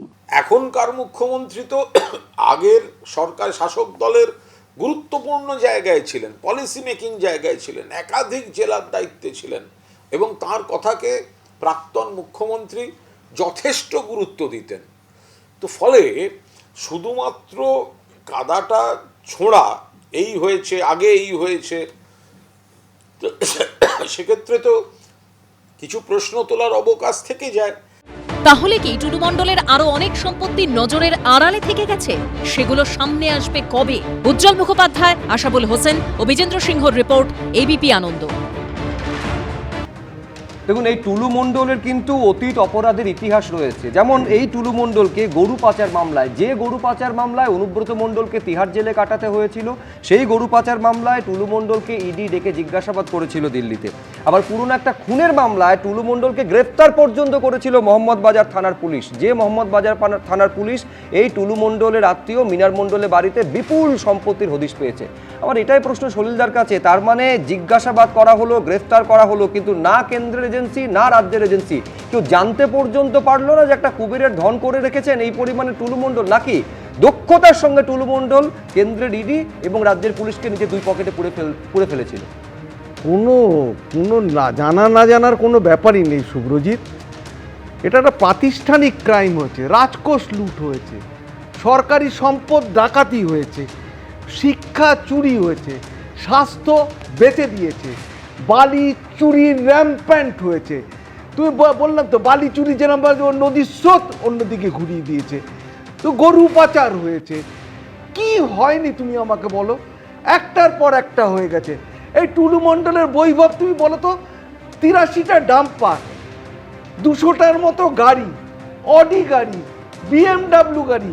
আমরা কোনোদিন দূর থেকে দেখেছি, যেতে কতবার বসার ইচ্ছে হচ্ছে, বসতেও পারিনি, কখনো দেখতে পারিনি। তাহলে তার প্রাসাদোপম অট্টালিকা। এখন শোনা যাচ্ছে নাকি বিদেশেও বাড়ি কিনেছেন টুলু মণ্ডল। বিদেশে বাড়ি কিনেছে, এখন সম্ভবত বিদেশের সেই বাড়ির ট্যাক্সের টাকা জমা দিতে গেছে, খুব সম্ভবত। খবর নাও তুমি, সেটাও জানা যাবে না। কি জানবে তাহলে তুমি বলছো কি? তাহলে তুমি বলো তো, একজন ক্যাবিনেট মিনিস্টার তো অনেকে ছিলেন, আজকে শুভেন্দু অধিকারীর ওপর দোষারোপ করছে, উনি কি করছিলেন? আরে উনি তো one of the cabinet minister. Sovandeb Chattopadhyay কি করছিলেন? অত সিনিয়র মোস্ট বিমান ব্যানার্জি কি করছিলেন? যারা সিনিয়র ক্যাবিনেট মিনিস্টার ছিলেন, তাতে কি তুমি চুরি করে, শিক্ষা চুরি করার পরে সুপার নিউমারারি পোস্ট ক্রিয়েট করলো, cabinet Dam, deaf and Dam, কোনো কথা নেই, কোনো বক্তব্য নেই, যা বলবে তাই হবে। সুতরাং কে জানতো না বলো? মাননীয় মুখ্যমন্ত্রী, তদানীন্তন মুখ্যমন্ত্রী, উনি জানতেন না? একটা পুরো রাজ্য লুট হচ্ছে, 83 কোটি টাকা এক মাসে রোজগার হয়েছে পাথর থেকে। সেখানে গত ফিনান্সিয়াল ইয়ারে 61 কোটি টাকা লাভ হয়েছে কেবল এক বছরে, আর এক মাসে হয়েছে 83 কোটি টাকা। এটা তো অঙ্ক বলছে, এটা স্ট্যাটিস্টিক্স বলছে। শুধু চুরিটা কিন্তু একদম প্রাতিষ্ঠানিক, ইনস্টিটিউশনাল চুরি হয়েছে, ক্রাইম হয়েছে ইনস্টিটিউশনাল, রেপ হয়েছে, মার্ডার হয়েছে ইনস্টিটিউশনাল। হাসকালির বাচ্চা মেয়েটাকে জীবন্ত পুড়িয়ে শ্মশানে দিয়ে দিল, বললো নিশ্চয়ই লাভ অ্যাফেয়ার আছে। পার্ক স্ট্রিটের ঘটনা, বললো ব্যবসায়িক সম্পর্ক আছে। কি বলবে, কোথায় যাবে, কাকে বলবে বলো, কে কি করবে বলো? এবং তখনকার দিনে ডিসিডিডি ছিলেন দময়ন্তী সেন, উনি ওটাকে কন্ট্রাডিক্ট করেছিলেন, উনি এখনো পর্যন্ত ডাম্পিং গ্রাউন্ডে পড়ে আছেন। তাহলে উনি হাসলে সবাই হাসেন, উনি চুপ থাকলে সবাই নিথর হয়ে তাকে একটা কমিটির একটা অন্যতম গুরুত্বপূর্ণ দায়িত্বে নিয়ে এসেছেন বর্তমান মুখ্যমন্ত্রী। হ্যাঁ, সেটাই তো বলছি। আজকে বিগত একটা দশক ধরে সেই ঘটনার পর থেকে ওনার এই অবস্থা। উনি একসঙ্গে কাজ করেছিলেন, উনি ওপরে বসতেন, উনি আমার এএসপি ছিলেন, আমি তখন ওসি ছিলাম সেই থানার। সুতরাং আমি দেখেছি। এর পরে বলো কার সাহস আছে বলো? আধিকারিক যারা সিনিয়র আইপিএস অফিসাররা, আইএস অফিসাররা নাম ধরে রাখতেন, উনি একবার কারোর দিকে তাকিয়ে হাসলে সবাই ধন্য হয়ে যেত। তাহলে তুমি বলো কার ক্ষমতা আছে, কার বুকের পাটা আছে ওনার বিরুদ্ধে যাবে? একটাই পোস্ট, বাকি সব ল্যাম্প পোস্ট ছিল তো। অ্যাবসলিউটলি তাই তো ছিল। দিনের পর দিন ক্রাইম হচ্ছে, সারা পশ্চিমবঙ্গ জুড়ে লুট হয়েছে। আমি তো বলছি, সলিলা বলছেন দিনের পর দিন ক্রাইম হয়েছে, কিন্তু এই ক্রাইম কিভাবে হতো? যেটা জানা যাচ্ছে ডিসিআর নকল করে টুলু মণ্ডল তার চক্র চালাতো, তবে সেটা কিভাবে তা জানতেই শুক্রবার বীরভূমের পাথর খাদান থেকে ডিসিআর গেট থেকে চেকপোস্ট ঘুরে দেখলো এবিপি আনন্দর ক্যামেরা। ঠিক কি ধরা পড়লো ছবিতে দেখুন। খাদান থেকে পাথর তোলার পর ক্রাশার, তারপর ক্রাশার থেকে ভাঙা পাথর নিয়ে ডিসিআর গেট হয়ে মোটর ভেহিকেল চেকপোস্ট। এটাই ছিল বীরভূমের মোহাম্মদ নাজিবউদ্দিন মণ্ডল ওরফে টুলু মণ্ডলের কারবারের রুট ম্যাপ, বা অন্য কথায় বললে তার দুর্নীতির সাম্রাজ্য তৈরির রাস্তা। ঠিক কিভাবে চলতো টুলু মণ্ডলের চক্র তা জানতে শুক্রবার সেই রুটের বিভিন্ন পয়েন্ট ঘুরে দেখে এবিপি আনন্দর ক্যামেরা। বীরভূমের মোহাম্মদ বাজার, রামপুরহাট থেকে নলহাটি এলাকায় রয়েছে ছোট বড় অসংখ্য খাদান ও ক্রাশার। মূলত হচ্ছে পাথর খাদান থেকে শুরু করে একেবারে ডিসিআর গেট, এই যে রুট রয়েছে সেই রুটেই চলতো দুর্নীতি, সেই রুটেই চলতো একেবারে সরকারি যে রাজস্ব সেটা ফাঁকি দেওয়ার খেলা। যেমন এই যে পাথর খাদান, এই পাথর খাদান থেকে বড় বড় পাথর যেটা কাটা হচ্ছে এবং সেই পাথর কাটার পরবর্তীকালে সেই পাথর কিন্তু এখান থেকে তোলা হচ্ছে এবং তোলার পরে সেগুলি বড় বড় যে ডাম্পার রয়েছে সেই ডাম্পারে হচ্ছে লোড করা হচ্ছে। খাদান থেকে পাথর নিয়ে যাওয়া হয় ক্রাশার ইউনিটে, সেখানে বড় বড় পাথর ভেঙে তৈরি হয় বিভিন্ন মাপের স্টোন চিপস। খাদান থেকে বড় বড় পাথর তোলার পরবর্তীকালে এই যে জায়গায় যেখানে আমরা ক্র্যাশার রয়েছে দাঁড়িয়ে রয়েছে, সেখানে ম্যানুয়ালি প্রথমে হচ্ছে শ্রমিকরা সেই পাথরকে ছোট ছোট করে টুকরো করে, এর পরবর্তীকালে সেই পাথর হচ্ছে ক্র্যাশারে দেওয়া হয়, বিভিন্ন সাইজের যে স্টোন চিপ সেটা বেরিয়ে আসে। এরপরে এখানে সেই স্টোন চিপ গাড়িতে তোলার পরবর্তীকালে এখানে ওজনের যে জায়গা রয়েছে সেখানে ওজন হয় এবং তারপর সেখানে এই পাথর হচ্ছে খাদানের পর ক্র্যাশার হয়ে বেরোয়। স্টোন চিপস ক্রাশার থেকে লরি ভর্তি হয়ে ডিসিআর গেট হয়ে চলে যায় বাজারে। টুলু মণ্ডলের দুর্নীতি ধরা পড়ার পর বন্ধ করে দেওয়া হয়েছে তার ডিসিআর গেট। তার জায়গায় সোঁতশোল গ্রামে নতুন ডিসিআর গেট তৈরি করেছে প্রশাসন। এটা হচ্ছে ডিসিআর গেট এবং এই যে ডিসিআর গেট একেবারে নতুন সরকার আসার পরবর্তীকালে এর সরকারি আধিকারিকদের বসিয়ে এখানে কিন্তু ডিসিআর গেট খোলা হয়েছে। মূলত যে জায়গায় গরমিলটা হতো সেটা হচ্ছে এই যে ডিসিআর কপি, সেই ডিসিআর কপিতেই। পুলিশ সূত্রে খবর, টুলু মণ্ডলের আসল খেলা শুরু হতো এই ডিসিআর গেটেই। পাথর বোঝাই লরি যখন বাজারে যায় তখন অত্যন্ত প্রয়োজনীয় নথি হলো ডুপ্লিকেট কার্বন রিসিপ্ট বা ডিসিআর। অরিজিনাল ডিসিআরে উল্লেখ থাকে কটি লরিতে করে কত পরিমাণ স্টোন চিপস বাজারে যাচ্ছে, কিন্তু সরকারকে ফাঁকি দিতে ডুপ্লিকেট ডিসিআর তৈরি করতেন টুলু। লরির সংখ্যা ও পাথরের ওজন কম করে দেখানো হতো। বীরভূমের 9টি জায়গায় রয়েছে ডিসিআর গেট এবং এই 9টি জায়গায় প্রায় সবকটারই দায়িত্ব ছিল মোহাম্মদ নিজামুদ্দিন মণ্ডল ওরফে টুলু মণ্ডলের। কাটা স্লিপ এটা ডিসিআর। হ্যাঁ, আগেও কাটতেন? আগে কাটতাম। তারপরে নকল ডিসিআর বুঝতে পারতেন না? ওভারলোড আমরা চালাই না তো, আমাদের কোম্পানি গাড়ি, ঠিক আছে। ধরুন ওভারলোড নিলে এমবিআই টোলে ধরবে। এমবিআই টোল না নিলে কি এইখানে যে টোলটা ছিল ওখানে একটু টাকা দিতেন? না, এটা আমাদের এবার ডিসিআর এর মধ্যে কি হতো সেটা বলতে পারছি না। ডিসিআর কি বলছি যেরকম লোড করা কথা তার থেকে একটু বেশি লোড হলে এখানে অফিসে টাকা দিলে হয়ে যেত। হ্যাঁ, সেটা তো হতোই, আমাদের না হলে অন্য কারোর হতো। গাড়ি যাতে ডিসিআর না কেটে বেরিয়ে যাওয়া যায় এটা প্রথমত। দ্বিতীয়ত হচ্ছে যে ঠিকঠাক ডিসিআরটা কেটেছে কিনা, হ্যাঁ কতটা পরিমাণ কেটেছে সেটা, এবং এই ডেটের কিনা, হ্যাঁ প্রত্যেক দিনে প্রত্যেক ডেটের কিনা। এগুলো কবে থেকে এরকম কড়াকড়ি হয়েছে? এটা মোটামুটি আপনার যেদিন থেকে এই নতুন সরকার এসছেন তারপর থেকেই। পুলিশ ও প্রশাসন সূত্রে খবর, ডুপ্লিকেট ডিসিআরে লরির সংখ্যা ও পাথরের ওজন কম করে দেখিয়ে কোটি কোটি টাকা আত্মসাৎ করতেন টুলু। পাশাপাশি অভিযোগ, ওভারলোডিং থেকেও পকেট ভরতেন পাথর ব্যবসায়ী টুলু মণ্ডল। এবং আমি সব জায়গায় বলছিলাম 100 কোটি গভর্নমেন্টের ঘরে জমা হতো, 1100 কোটি টাকা সাইফোন হতো, বেরিয়ে যেত। বীরভূম জেলায় 3.5 কোটি টাকা পার ডে রেভিনিউ হতো। এটা কিন্তু সবটাই কিন্তু পাথর নয়, সেখানে ওভারলোডিং আছে, তারপরে তোমার মদে আছে, সব ডিপার্টমেন্টে 3.5 কোটি টাকা করে পার ডে রেভিনিউ। একসময় টুলু মণ্ডল ছিলেন পাথর খাদানের সাধারণ শ্রমিক। সেই খাদানের পরশ পাথরের ছোঁয়ায় টাকার মিনারে উঠেছিলেন। প্রচুর অপরাধের গল্প শোনা যাচ্ছে, তারপর কে কখন ভালো হয়ে গেল বা তদন্তটা রাজনীতি দিয়ে পরিচালনা হয়ে গেল সেটা যেন না হয়। ডিসিআর গেট থেকে বেরোনোর পর পাথর বোঝাই লরিকে যেতে হয় মোটর ভেহিকেলের চেকপোস্ট পেরিয়ে। সেখানে দেখা হয় পাথরের ওজন ঠিক আছে কি না বা ওভারলোড রয়েছে কিনা। কিন্তু অভিযোগ, বেশিরভাগ ক্ষেত্রে টুলু মণ্ডলের দেওয়া ডুপ্লিকেট ডিসিআর দেখেই ছেড়ে দেওয়া হতো লরি। ডিসিআর গেট থেকে বেরোনোর পর অন্য রাস্তা ধরেও ফাঁকি দেওয়া যেত মোটর ভেহিকেলের চেকপোস্টকে। পার্থপ্রতিম ঘোষ ও আশাবুল হোসেনের রিপোর্ট, এবিপি আনন্দ। গুরুত্বপূর্ণ বিষয় এই জায়গায়, একজন খাদান শ্রমিক এই টুলু মণ্ডল কিভাবে একেবারে পাথর সম্রাট হয়ে উঠলেন, মানে স্টোন জায়ান্ট হয়ে উঠলেন, একার পক্ষে সম্ভব নয়। নিশ্চয়ই কোনো বড় মাথার ছত্রছায়ায় টুলু মণ্ডল এই দুর্নীতির সিন্ডিকেটটা দিনের পর দিন ধরে তৈরি করেছিলেন। আমি এখান থেকে শান্তনদার কাছে জানতে চাইবো, শান্তনদা, একেবারে তদন্তে সেই জায়গায় পৌঁছানো সম্ভব হবে তো, মাথা পর্যন্ত? কারণ আমরা জানি সেই কয়লা পাচারে বিনয় মিশ্রকে কিন্তু এখনো ফেরানো যায়নি। এক্ষেত্রে শোনা যাচ্ছে টুলু মণ্ডল নাকি বিদেশে রয়েছেন। দেখুন, আইনের হাত অনেক লম্বা, অনেক অপরাধী, যেমন আমি 2000 উদাহরণ দিচ্ছি, আজকেই জাজমেন্ট এসছে। 2020 সালে সকলের সামনে দিল্লিতে একজন দাঙ্গার সময় একজন আইবি অফিসারকে খুন করা হয়েছিল, তার জাজমেন্ট আজকে এসছে দীর্ঘ 6 বছর পরে। সরকারের ইচ্ছা আছে, সময় লাগতে পারে, কারণ প্রমাণ জোগাড় করতে হয়, এরা অনেক শক্তিশালী ব্যক্তি। একজন আপ পার্টির নেতারও আজকে শাস্তি হয়েছে, কনভিকশন হয়েছে। ওই 6 জনের মধ্যে একজন, বহু লয়ার জোগাড় করেছিলেন, সুপ্রিম কোর্ট অবধি গেছিলেন, কিন্তু গোয়েন্দা কর্তা একজন গোয়েন্দা অফিসারকে হত্যা করার জন্য তার আজকে শাস্তি হয়েছে 6 বছর পরে। টুলু মণ্ডল বলুন আর বিনয় মিশ্র বলুন, অপরাধীদের শাস্তি হবেই।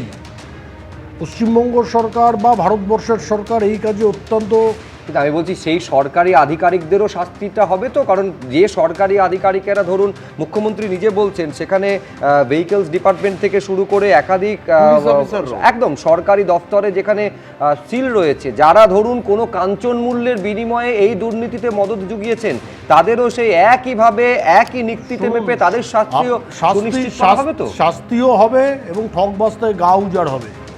এই যে বীরভূমের থানাগুলো আছে, বিভিন্ন হাইওয়ের ধারে থানা আছে, তার ওসি হওয়ার জন্য প্রচুর পরিমাণ ভেট কালীঘাটে পৌঁছে দিতে হয়, দীর্ঘ সময় পৌঁছে দিতে হয়েছে, এটা সকল পুলিশ অফিসার জানেন। এটাতে কোনো অস্বীকার করার কারণ নেই। তাদেরকে টার্গেট দেওয়া হয় যে এটা তুমি দেবে, তারপরে এই টার্গেট যদি ফিল আপ করেছো তোমাকে ওখানে কাজ করতে দেওয়া হবে, না তো কাজ করতে দেওয়া হবে না। অনেক সময় এই পুলিশ অফিসারদের হয়ে এই টুলু মণ্ডল বা প্রভৃতি ব্যক্তিরা ভেট পৌঁছে দেওয়ার কাজ করতেন। এটা সত্যিকারের ঘটনা, বাস্তব ঘটনা। সরকার অ্যাক্টিভ হয়েছে বলেই তো ব্যবস্থা হচ্ছে। সরকার যদি অ্যাক্টিভ না হতো তাহলে এত বড় ঘটনা সামনে আসতো। ব্যাপক হারে অ্যাক্টিভ হয়েছে, দেখছেন এত টাকা সিজ হয়েছে, এতগুলো অ্যাকাউন্ট সিজ হয়েছে, এত সোনা দানা সিজ হয়েছে, এত বিঘা জমি সিজ হতে চলেছে। এটা তো সরকারের সৎ উদ্দেশ্যর কারণেই হয়েছে। যদি সৎ উদ্দেশ্য না হতো তারা এটা নিয়ে রাজনীতি করতে পারতো, ব্ল্যাকমেল পলিটিক্স করতে পারতো। কিন্তু সরকার সৎ উদ্দেশ্যে কাজ করছেন, পশ্চিমবঙ্গ সরকার মুখ্যমন্ত্রীর নেতৃত্বে, তার প্রমাণ এই টুলু মণ্ডলের বিরুদ্ধে ব্যবস্থা। ঠিক, আমি বলছি পাশাপাশি এই প্রশ্নটা থাকবে যে এই টুলু মণ্ডল রাজনীতির যে বড় রাজনীতিবিদের বা রাজনীতিবিদদের সংস্পর্শে এসে বিরাট জায়ান্ট হয়ে উঠলেন, সেই বড় বড় রাজনীতিবিদরা শিবির বদলালে তারা পার পাবেন না, এই নিশ্চয়তাও সরকারের তরফ থেকে আছে তো? আমি আসবো, তার আগে একটা প্রতিবেদন দর্শকদের সামনে দেখিয়ে দিই। এই ডিসিআর এর কথা বারে বারে হচ্ছিল। এই ডিসিআর এর ফুল ফর্ম হচ্ছে ডুপ্লিকেট কার্বন রিসিট। ডুপ্লিকেট কখনো শুনেছেন? এটা টুলু মণ্ডল করে দেখিয়েছেন, কীর্তিমান ব্যক্তি। আবার সেইটা করার জন্য আজ তো ছাপাখানা খুলে বসেছিলেন। এক ছাপাখানা তৈরি করেছিলেন গুটেনবার্গ, আর এক ছাপাখানা তৈরি করেছিলেন টুলু মণ্ডল। দেখুন, ডুপ্লিকেট কার্বন রিসিপ্ট বা সংক্ষেপে ডিসিআর। ক্রাশার থেকে পাথর বোঝাই লরি যখন বাজারে যায় তখন অত্যন্ত প্রয়োজনীয় সরকারি নথি। অভিযোগ, এই ডিসিআর জাল করেই হাজার হাজার কোটি টাকার সাম্রাজ্য তৈরি করে ফেলেছেন বীরভূমের মোহাম্মদ নাজিবউদ্দিন মণ্ডল ওরফে টুলু মণ্ডল। অর্থাৎ কিনা ডুপ্লিকেটেরও ডুপ্লিকেট তৈরি করেছিলেন তিনি। তারপর তা কাজে লাগিয়ে পকেটে পুরেছিলেন কোটি কোটি টাকা। 2014 সালে ন্যাশনাল গ্রিন ট্রাইব্যুনাল নির্দেশ দেয় ব্যক্তিগত জমিতে কোনো রকম খাদান অবৈধ। এই নির্দেশের পর রাজ্য দূষণ নিয়ন্ত্রণ পর্ষদ এবং জেলা প্রশাসন বেআইনি খাদান ও ক্রাশার বন্ধ করার নির্দেশ দেয়। বীরভূমের মোহাম্মদবাজার, রামপুরহাট, নলহাটি সহ একাধিক জায়গায় এখন শত শত খাদান রয়েছে, যেগুলো হচ্ছে কোনো রকমভাবে বৈধ নথি বা কাগজপত্র ছাড়াই চলছিল। ট্রাইব্যুনালের যে নির্দেশ, সেই নির্দেশের পর জাতীয় দূষণ নিয়ন্ত্রণ পর্ষদ, অন্যদিকে জেলা প্রশাসন একযোগে এইরকম অবৈধ খাদান এবং তার পাশাপাশি ক্র্যাশার বন্ধের নির্দেশ দেয়। জাতীয় পরিবেশ আদালতের নির্দেশ অনুযায়ী খাদান ও ক্রাশার বন্ধ হলে সরকারি রাজস্ব হারানোর আশঙ্কা তৈরি হয়। তাই সিদ্ধান্ত হয় খাদান ও ক্রাশার চলবে। তবে যেহেতু সেগুলি বৈধ নয়, তাই ক্রাশার থেকে বেরোনোর সময় লরিগুলিকে কোনো সরকারি চালান দেওয়া যাবে না। তার বদলে দেয়া হবে ডুপ্লিকেট কার্বন রিসিপ্ট বা ডিসিআর। সেই জন্য বীরভূমে তৈরি করা হয় 9টি ডিসিআর গেট। প্রথম দিকে সরকারি কর্মীরা ডিসিআর গেটে বসলেও পরে কর্মীর অভাব দেখা দেয়। সিদ্ধান্ত হয় গেটগুলিতে রাজস্ব আদায় ব্যবস্থার বরাত দেয়া হবে বেসরকারি হাতে। 2018 সালে টেন্ডার ডাকে তৃণমূল সরকার। অভিযোগ, তৎকালীন প্রভাবশালী নেতাদের একাংশের সঙ্গে ঘনিষ্ঠতার সুবাদে সেই বরাত পান টুলু মণ্ডল। এরপরই শুরু হয় বেআইনি কারবারের জাল বিস্তার। নকল ডিসিআর ছাপিয়ে সরকারের ঘরে রাজস্ব জমা দেওয়ার বদলে তা নিজের পকেটে পুরতে শুরু করেন তিনি। ফুলে ফেঁপে ওঠে কারবার। ব্যাপক দুর্নীতি, কিন্তু দুর্নীতি শুরু হচ্ছে কোন জায়গা থেকে? আমরা একটা পাথর খাদানের সামনে দাঁড়িয়ে রয়েছি। মূলত হচ্ছে পাথর খাদান থেকে শুরু করে একেবারে ডিসিআর গেট, এই যে রুট রয়েছে সেই রুটেই চলতো দুর্নীতি, সেই রুটেই চলতো একেবারে সরকারি যে রাজস্ব সেটা ফাঁকি দেওয়ার খেলা। যেমন এই যে পাথর খাদান, এই পাথর খাদান থেকে বড় বড় পাথর যেটা কাটা হচ্ছে এবং সেই পাথর কাটার পরবর্তীকালে সেই পাথর কিন্তু এখান থেকে তোলা হচ্ছে এবং তোলার পরে সেগুলি বড় বড় যে ডাম্পার রয়েছে সেই ডাম্পারে হচ্ছে লোড করা হচ্ছে। কি কাজ করতে? ছাপাখানা। ছাপাখানা, টুলু মন্ডলের ছাপাখানা। ছাপাখানা কি হতো সেখানে? সেখানে ডিসিআর ছাপা হতো, লোডিং স্লিপ ছাপা হতো, চালান ছাপা হতো। এবার এই ডিসিআর ছাপা হতো কোথায় বলছেন? এইখানে পার্কিংয়ে। এই পার্কিংয়ে। সেখানে কিসে ছাপা হতো? এখানে মেশিন, অফসেট মেশিন, শিফট। সেই ছাপানোর কাজের সঙ্গে আপনি ছিলেন যুক্ত। কবে থেকে কবে অবধি ছিলেন? 23 সালে, 23 এপ্রিল মেতে। আমাকে বলছে কাজ করতে হবে, কাজ করার জন্য। মুখ্যমন্ত্রী জানিয়েছেন, রাজ্যে পালা বদলের পরই বীরভূম থেকে রাজস্ব আদায়ের ছবিটা পাল্টে গেছে। আমাকে অর্থ সচিব বলেছে যে 12% রেভিনিউ গত বছরের থেকে এবছর বেড়েছে। মাত্র 10 সপ্তাহের সরকার, 11 সপ্তাহে চলছে। আপনি যখন দেখবেন এই ফাইন্যান্সিয়াল ইয়ার এন্ড হবে, আমার বিশ্বাস 20% অ্যাডিশনাল রেভিনিউ রাজ্য সরকার আর্ন করবে। কিন্তু এতদিনের এই ক্ষতির দায় কে নেবে? এই চক্র থেকে কারা লাভবান হয়েছে তা কি সামনে আসবে? পার্থপ্রতিম ঘোষের রিপোর্ট, এবিপি আনন্দ। ছাপাখানা নয়, এ তো যেন দুর্নীতির কারখানা, যেখান থেকে দুর্নীতি করার জন্য একের পর এক ডুপ্লিকেট ডিসিআর, মানে ডিডিসিআর বলা উচিত বিষয়টাকে, এইটা হতো এবং যে রাজস্বটা যাওয়ার কথা রাজকোষে সেটা একেবারে তার পকেটে ঢুকতো। আমি এখানে রবীন্দ্রনাথ ভট্টাচার্যের কাছে আসবো। এক তো হচ্ছে যে পুরোটা তদন্ত হচ্ছে, যারা যারা জড়িয়ে রয়েছেন তারা শিবির বদল করলেও বা অন্য কোনো দিকে গেলেও পার পাবেন না, এই নিশ্চয়তা থাকার ভীষণভাবে দরকার। এবং দ্বিতীয়ত এই পরিসংখ্যান যেটা মুখ্যমন্ত্রী দিচ্ছেন সেটা হচ্ছে একটা ধরুন অর্থবর্ষে বারবার জোর দিয়ে মুখ্যমন্ত্রী বলছেন যে একটা জেলার একটা অংশ থেকে সেটা প্রায় বছরে 15,000 কোটি টাকা রাজস্ব ক্ষতি হয়েছে। মানে সেইটা যদি না হতো তাহলে আজকে যে 8 লক্ষ কোটি টাকার ঋণ রয়েছে বা যে রাজস্ব ঘাটতি আদৌ কি থাকতো? কারণ যে পরিমাণে প্রাকৃতিক সম্পদের প্রাচুর্য আমাদের। যদি এটা তো খুব সত্যি কথায় যে বর্তমান সরকার একটা ইমেজ বিল্ডিংয়ের চেষ্টা করছে, মানে নানাভাবে আইনের শাসন প্রতিষ্ঠা করবার চেষ্টা করছে। এটা এখন পর্যন্ত যা আমরা দেখেছি তাতে পরিষ্কার হচ্ছে। সেই বিস্ফোরক ধরাই হোক, ওই টেররিস্ট ধরাই হোক, বা এখানে যে লোকগুলোকে ধরছে তাদের থেকে। কিন্তু এই ইমেজ বিল্ডিংয়ের মানে ঘা, এটা সত্যি কথা, ইমেজ বিল্ডিংটা ঘা খেয়ে যাবে যদি যারা এর সঙ্গে মানে যুক্ত তাদেরকে, এই গোটা নেটওয়ার্কটাকে সম্পূর্ণভাবে যদি তুলে না নিয়ে আসা হয়। অর্থাৎ গোটা একটা লোক শুধু নয়, সেই লোক নানাজনকে টাকা দিয়েছে এবং সেই টাকা অনেক উপরের তলা পর্যন্ত গেছে। এই গোটা বিষয়টাকে যতক্ষণ পর্যন্ত পরিষ্কার করে তাদেরকে না নিয়ে আসছে এবং তারা যতক্ষণ আইনের শাসনের মধ্যে তাদেরকে একদম নিয়ে এসে তাদের একটা সাজা নিশ্চিত করা যাচ্ছে, ততক্ষণ পর্যন্ত কিন্তু ইমেজ বিল্ডিং সম্পূর্ণ হবে না। দ্বিতীয় যে ব্যাপারটা হচ্ছে, এটা তো সত্যি কথাই, যদি এখন পর্যন্ত 10 সপ্তাহে যদি 12% আয় বেড়ে থাকে, তাহলে তো এটা পরিষ্কার যে এটা 20%-এর দিকে যাবে। কারণ এটা শুধু এখানে নয়, দেখুন হাইকোর্টের মুখ্যমন্ত্রী শুভেন্দু অধিকারী তিনিও আজকে একদম সেটাই স্পষ্ট করে দিয়েছেন, রেভিনিউ লসের কথা বলেছেন এবং পরবর্তীতে কি হতে পারে। তবে এই যে টুলু মণ্ডল এই যে ছাপাখানা তৈরি করে ফেলেছিল এই নকল ডিসিআর বুক ছাপানোর জন্য এবং তার অ্যাকাউন্ট একেবারে ফুলে ফেপে উঠেছিল, টুলু মণ্ডলের ছাপাখানার এক কর্মী তিনি দাবি করেছেন যে নকল ডিসিআর কর্মকাণ্ড নিয়ে মুখ খুললেই হুমকি শুনতে হতো। দেখুন, গরু পাচার, বালি পাচার, পাথর পাচার, বীরভূমের নাজিবউদ্দিন মণ্ডল ওরফে টুলু মণ্ডলের বিরুদ্ধে অভিযোগের তালিকা দীর্ঘ। কিন্তু কিভাবে এসব করে তিনি হাজার হাজার কোটি টাকার সাম্রাজ্য তৈরি করেছিলেন? তদন্তকারীদের দাবি, সেই খোঁজ করতে গিয়ে উঠে এসেছে টুলু মণ্ডলের নিজস্ব ছাপাখানায় তৈরি নকল ডিসিআর বুকের কথা। এই নকল ডিসিআর এর ফলে রাজ্য সরকারের কোটি কোটি টাকা রাজস্ব ঘাটতি হতো আর টুলু মণ্ডলের অ্যাকাউন্ট ফুলে ফেপে উঠত। এসবের সাক্ষী এই ব্যক্তি, ইনি টুলু মণ্ডলের সংস্থার কর্মী ছিলেন। যে ছাপাখানায় নকল ডিসিআর তৈরি হতো সেখানে কাজ করতেন। এই ডিসিআর যেটা, সেটা তো সরকার থেকে সাধারণত দেওয়া হয়, সরকার এলআরও থেকে ইস্যু করা হয়। তার বদলে এই ছাপাখানায় কি হতো? এই ছাপাখানায় এইগুলো ছাপিয়ে বাইরে নিয়ে চলে যেত, অরিজিনালের যেমন কালার সেইভাবে। তারপরে এখানে নাম্বারিং হতো, নাম্বার হয়ে ওটাই চলে যেত।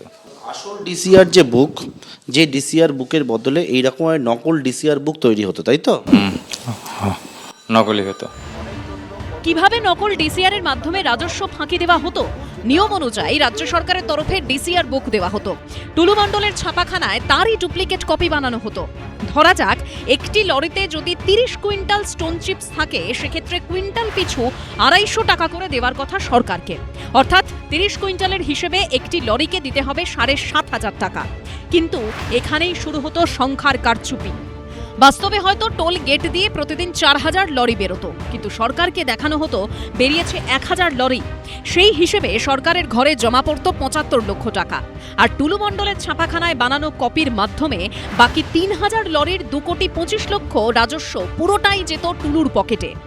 এক হচ্ছে সরকারের যে ডিসিআর কপি এসে পৌঁছাচ্ছে টুলু মণ্ডলের কাছে, কারণ তিনি টেন্ডার নিয়েছিলেন।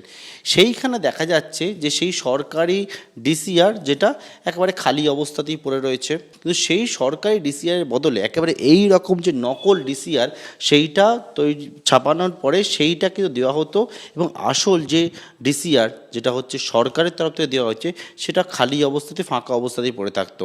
যার ফলে সরকারি আধিকারিকরা বুঝতেন যে সেই ক্ষেত্রে হচ্ছে কোনো রকমভাবে এই ডিসিআর থেকে কোনো রকম কাটা হয়নি। এর ফলে হচ্ছে সরকারি যে রাজস্ব সেটা একটা বড় সড়ো ফাঁকি হতো, এবং এই বিষয়টাই কিন্তু উঠে এসছে বর্তমানে এখন তদন্তকারীদের কাছেও। একটা ডিসিআর গেটেই এই পরিমাণ দুর্নীতি হয়েছে বলে অভিযোগ। বীরভূমের 9টা ডিসিআর গেটের সবকটি প্রায় ছিল টুলুর অধীনে। সেখানে ডিসিআর কারচুপি, ওভারলোডিং সহ বিভিন্ন উপায়ে হাজার হাজার কোটি টাকা নয়ছয় হয়েছে বলে অভিযোগ। টুলু মণ্ডলের সংস্থার এই কর্মীর অভিযোগ, নকল ডিসিআর কর্মকাণ্ড নিয়ে মুখ খুললেই শুনতে হতো হুমকি। কখনো বলেননি যে এই কাজ তো বেআইনি হচ্ছে? সে তো বলেছিলাম, তবু হুমকি দিয়েছিল, গাজার কেস দিয়ে দেবো। বিধানসভা ভোটের ফলে রাজ্যে পালাবদল হতেই রাতারাতি ঝাঁপ পড়ে টুলুর ছাপাখানায়। ছাপাখানা তো না, যে মেশিন খুলে দিয়ে গোদাম ভরে দিয়েছে। কবে? ও 6-7 তারিখ নির্বাচনের ফল ঘোষণার। হ্যাঁ, জেতার পর। টুলু মণ্ডলের বিরুদ্ধে এফআইআর করতে বলে মোহাম্মদ বাজার থানার আইসিকে চিঠি লেখেন মোহাম্মদ বাজারের বিএলএলআরও। চিঠিতে অভিযোগ করা হয় রাস্তার ধারে বিপুল পরিমাণে বালি মজুত করেছে নিজামুদ্দিন মণ্ডল ওরফে টুলু। কিন্তু প্রশাসনের অজান্তে কি দিনের পর দিন এমনটা সম্ভব? গত 15 বছরে এসব চলছিল কাদের মদতে? সেসব কি সামনে আসবে? সেটাই দেখার। পার্থপ্রতিম ঘোষের রিপোর্ট, এবিপি আনন্দ। অনির্বাণ, তিনি ছাপাখানা দিয়ে কি ডিসিআর ছাপতেন, কি কয়লা নিয়ে কোথায় যেতেন, পাথর নিয়ে যেতেন, গরুর নিয়ে কথা শুনলাম, এর আগে প্রকাশিক বড়াইককে গরুচোর গরু পাচারকারী বললেন সুকান্ত মজুমদার, কতদিনের মধ্যে বিজেপির রাজ্যসভা সাংসদ হয়ে গেলেন। এবার টুলু মণ্ডলও কদিন পর বিজেপির রাজ্যসভা সাংসদ হয়ে যাবেন হয়তো। সায়ন্তন এখানে বসে বসে টুলু মণ্ডল বিদগ্ধ ব্যক্তি, অত্যন্ত গুণী মানুষ, এসব বলতে হবে। তো এইসব আমরা দেখেছি। দেখুন, ইডি এর আগেও তাকে ডেকে পাঠিয়েছিল, আপনারাই বললেন, তখনও ডেকে পাঠিয়ে তার সঙ্গে কী গল্প করছিল। এখানে যা আপনাদের প্রতিবেদন আমরা দেখতে পাচ্ছি, আমি মেনে নিলাম আগের রাজ্য সরকার, তার প্রশাসন, পুলিশ খুব খারাপ ছিল, ইডি তো খুব ভালো ছিল রে বাবা, তাই ইডি কেন তাকে ছেড়ে দিয়েছিল? আর যে পুলিশ আধিকারিক ইত্যাদি যারা এর সঙ্গে জড়িয়েছিল বলে এত আমরা অভিযোগ শুনছি, তাদের বিরুদ্ধে কোন ব্যবস্থাটা হচ্ছে? এর আগে দেবরাজ চক্রবর্তীর ক্ষেত্রে আমরা শুনেছিলাম যে প্রচুর পুলিশ তারা মাফিয়া নেক্সাসের মধ্যে রয়েছে। তখন আমি প্রশ্ন তুলেছিলাম যে শুধু পলিটিক্যাল যারা এলিমেন্ট তাদের বিরুদ্ধেই ব্যবস্থা হবে না, যে পুলিশের বিরুদ্ধে হবে? কিচ্ছু হয়নি। সুতরাং এগুলো আদৌ কোনো কাজের জন্য করছেন নাকি একটা টেম্পোরারি আইবস করছেন, সেটা সময় বলবে। তদন্ত নিয়ে সায়ন্তনদা বলছিলেন, আমার শুনে ভালো লাগছিল যে হ্যাঁ, তদন্ত সব শেষ। একেবারে বলছি যে রাজ্যসভার সাংসদ হবে না, শিবির বদল করবে, সে যাই করুক না কেন, আগে তো টুলু মণ্ডলকে তার জন্য বিদেশ থেকে এই দেশে আনতে হবে। সেইটা কিভাবে হয় আমাদের সেদিকে নজর থাকবে। বীরভূমের স্টোন সম্রাট নাজিবুদ্দিন মণ্ডল ওরফে টুলু মণ্ডল, তার এই বৈভব দেখে চক্ষু চড়ক গাছ। তবে প্রশ্ন হলো, এই টুলু মণ্ডল এখন কোথায় রয়েছে? তদন্তকারীরা ঠিক কি আশঙ্কা করছেন এবং মুখ্যমন্ত্রী শুভেন্দু অধিকারী বা কি বলেছেন? শো শেষ করতে করতে সেই প্রতিবেদন রাখবো আপনাদের সামনে। তার সম্পত্তির বহর দেখে চোখ ধাঁধিয়ে গিয়েছে রাজ্যবাসীর। বৃহস্পতিবারের আগে পর্যন্ত যার নাম কজন জানতেন তার ঠিক নেই, এখন মুখে মুখে ঘুরছে তার নাম। বীরভূমের স্টোন সম্রাট নাজিবুদ্দিন মণ্ডল ওরফে টুলু মণ্ডল। আত্মীয় মিনার মণ্ডল গ্রেফতার হয়েছেন, কিন্তু প্রশ্ন হলো টুলু মণ্ডল কোথায়? তদন্তকারীদের আশঙ্কা দুবাই হয়ে তুরস্কে তার গা ঢাকা দেওয়ার সম্ভাবনা রয়েছে। নাজিমুদ্দিন মণ্ডল, ওনার টাকাই ওখানে ছিল, তাতে আমরা পুলিশকে ইনস্ট্রাকশন দিয়েছিলাম যে ওনাকে খুঁজে বের করতে হবে। সূত্রের খবর, গত সপ্তাহে পরিবারকে নিয়ে দুবাই যান নাজিবুদ্দিন মণ্ডল ওরফে টুলু মণ্ডল। সঙ্গে ছিলেন বেআই ও ব্যবসায়ী বারিক বিশ্বাসের পরিবারও। গোয়েন্দাদের অনুমান, সেখান থেকে তুরস্ক হয়ে লন্ডনে যেতে পারেন টুলু মণ্ডল। বর্তমানে তার 4টি ফোনই সুইচড অফ। সূত্রের খবর, 2021 বিধানসভা ভোটের ফল ঘোষণার দিন নেপালে চলে গিয়েছিলেন টুলু মণ্ডল। ক্ষমতার হাত বদল হলে সেখান থেকে লন্ডনে চলে যাওয়ার পরিকল্পনা ছিল তার। এবার নাকি বিধানসভা ভোটের ফল ঘোষণার দিন কলকাতাতেই ছিলেন টুলু মণ্ডল।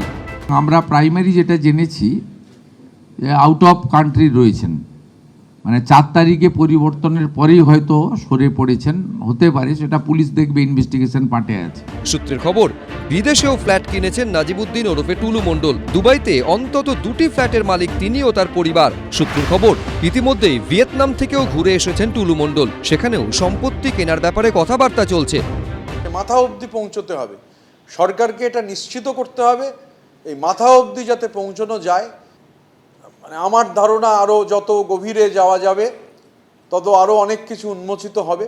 টুলু মণ্ডল এতদিন বাদে, এই গল্পটা একদিন বাদে আসছে কেন? তো সুতরাং এর উপর অ্যাকশান হতে এত দেরিই বা কেন?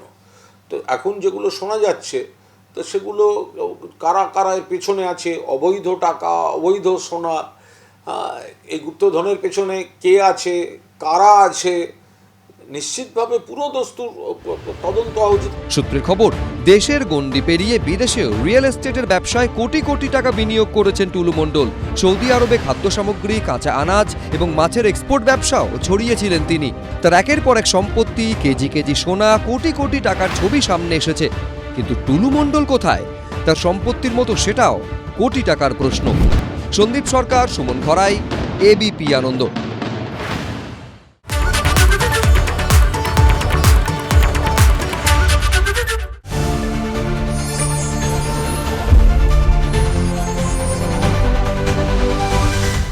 এবিপি আনন্দ, এগিয়ে থাকে, এগিয়ে রাখে।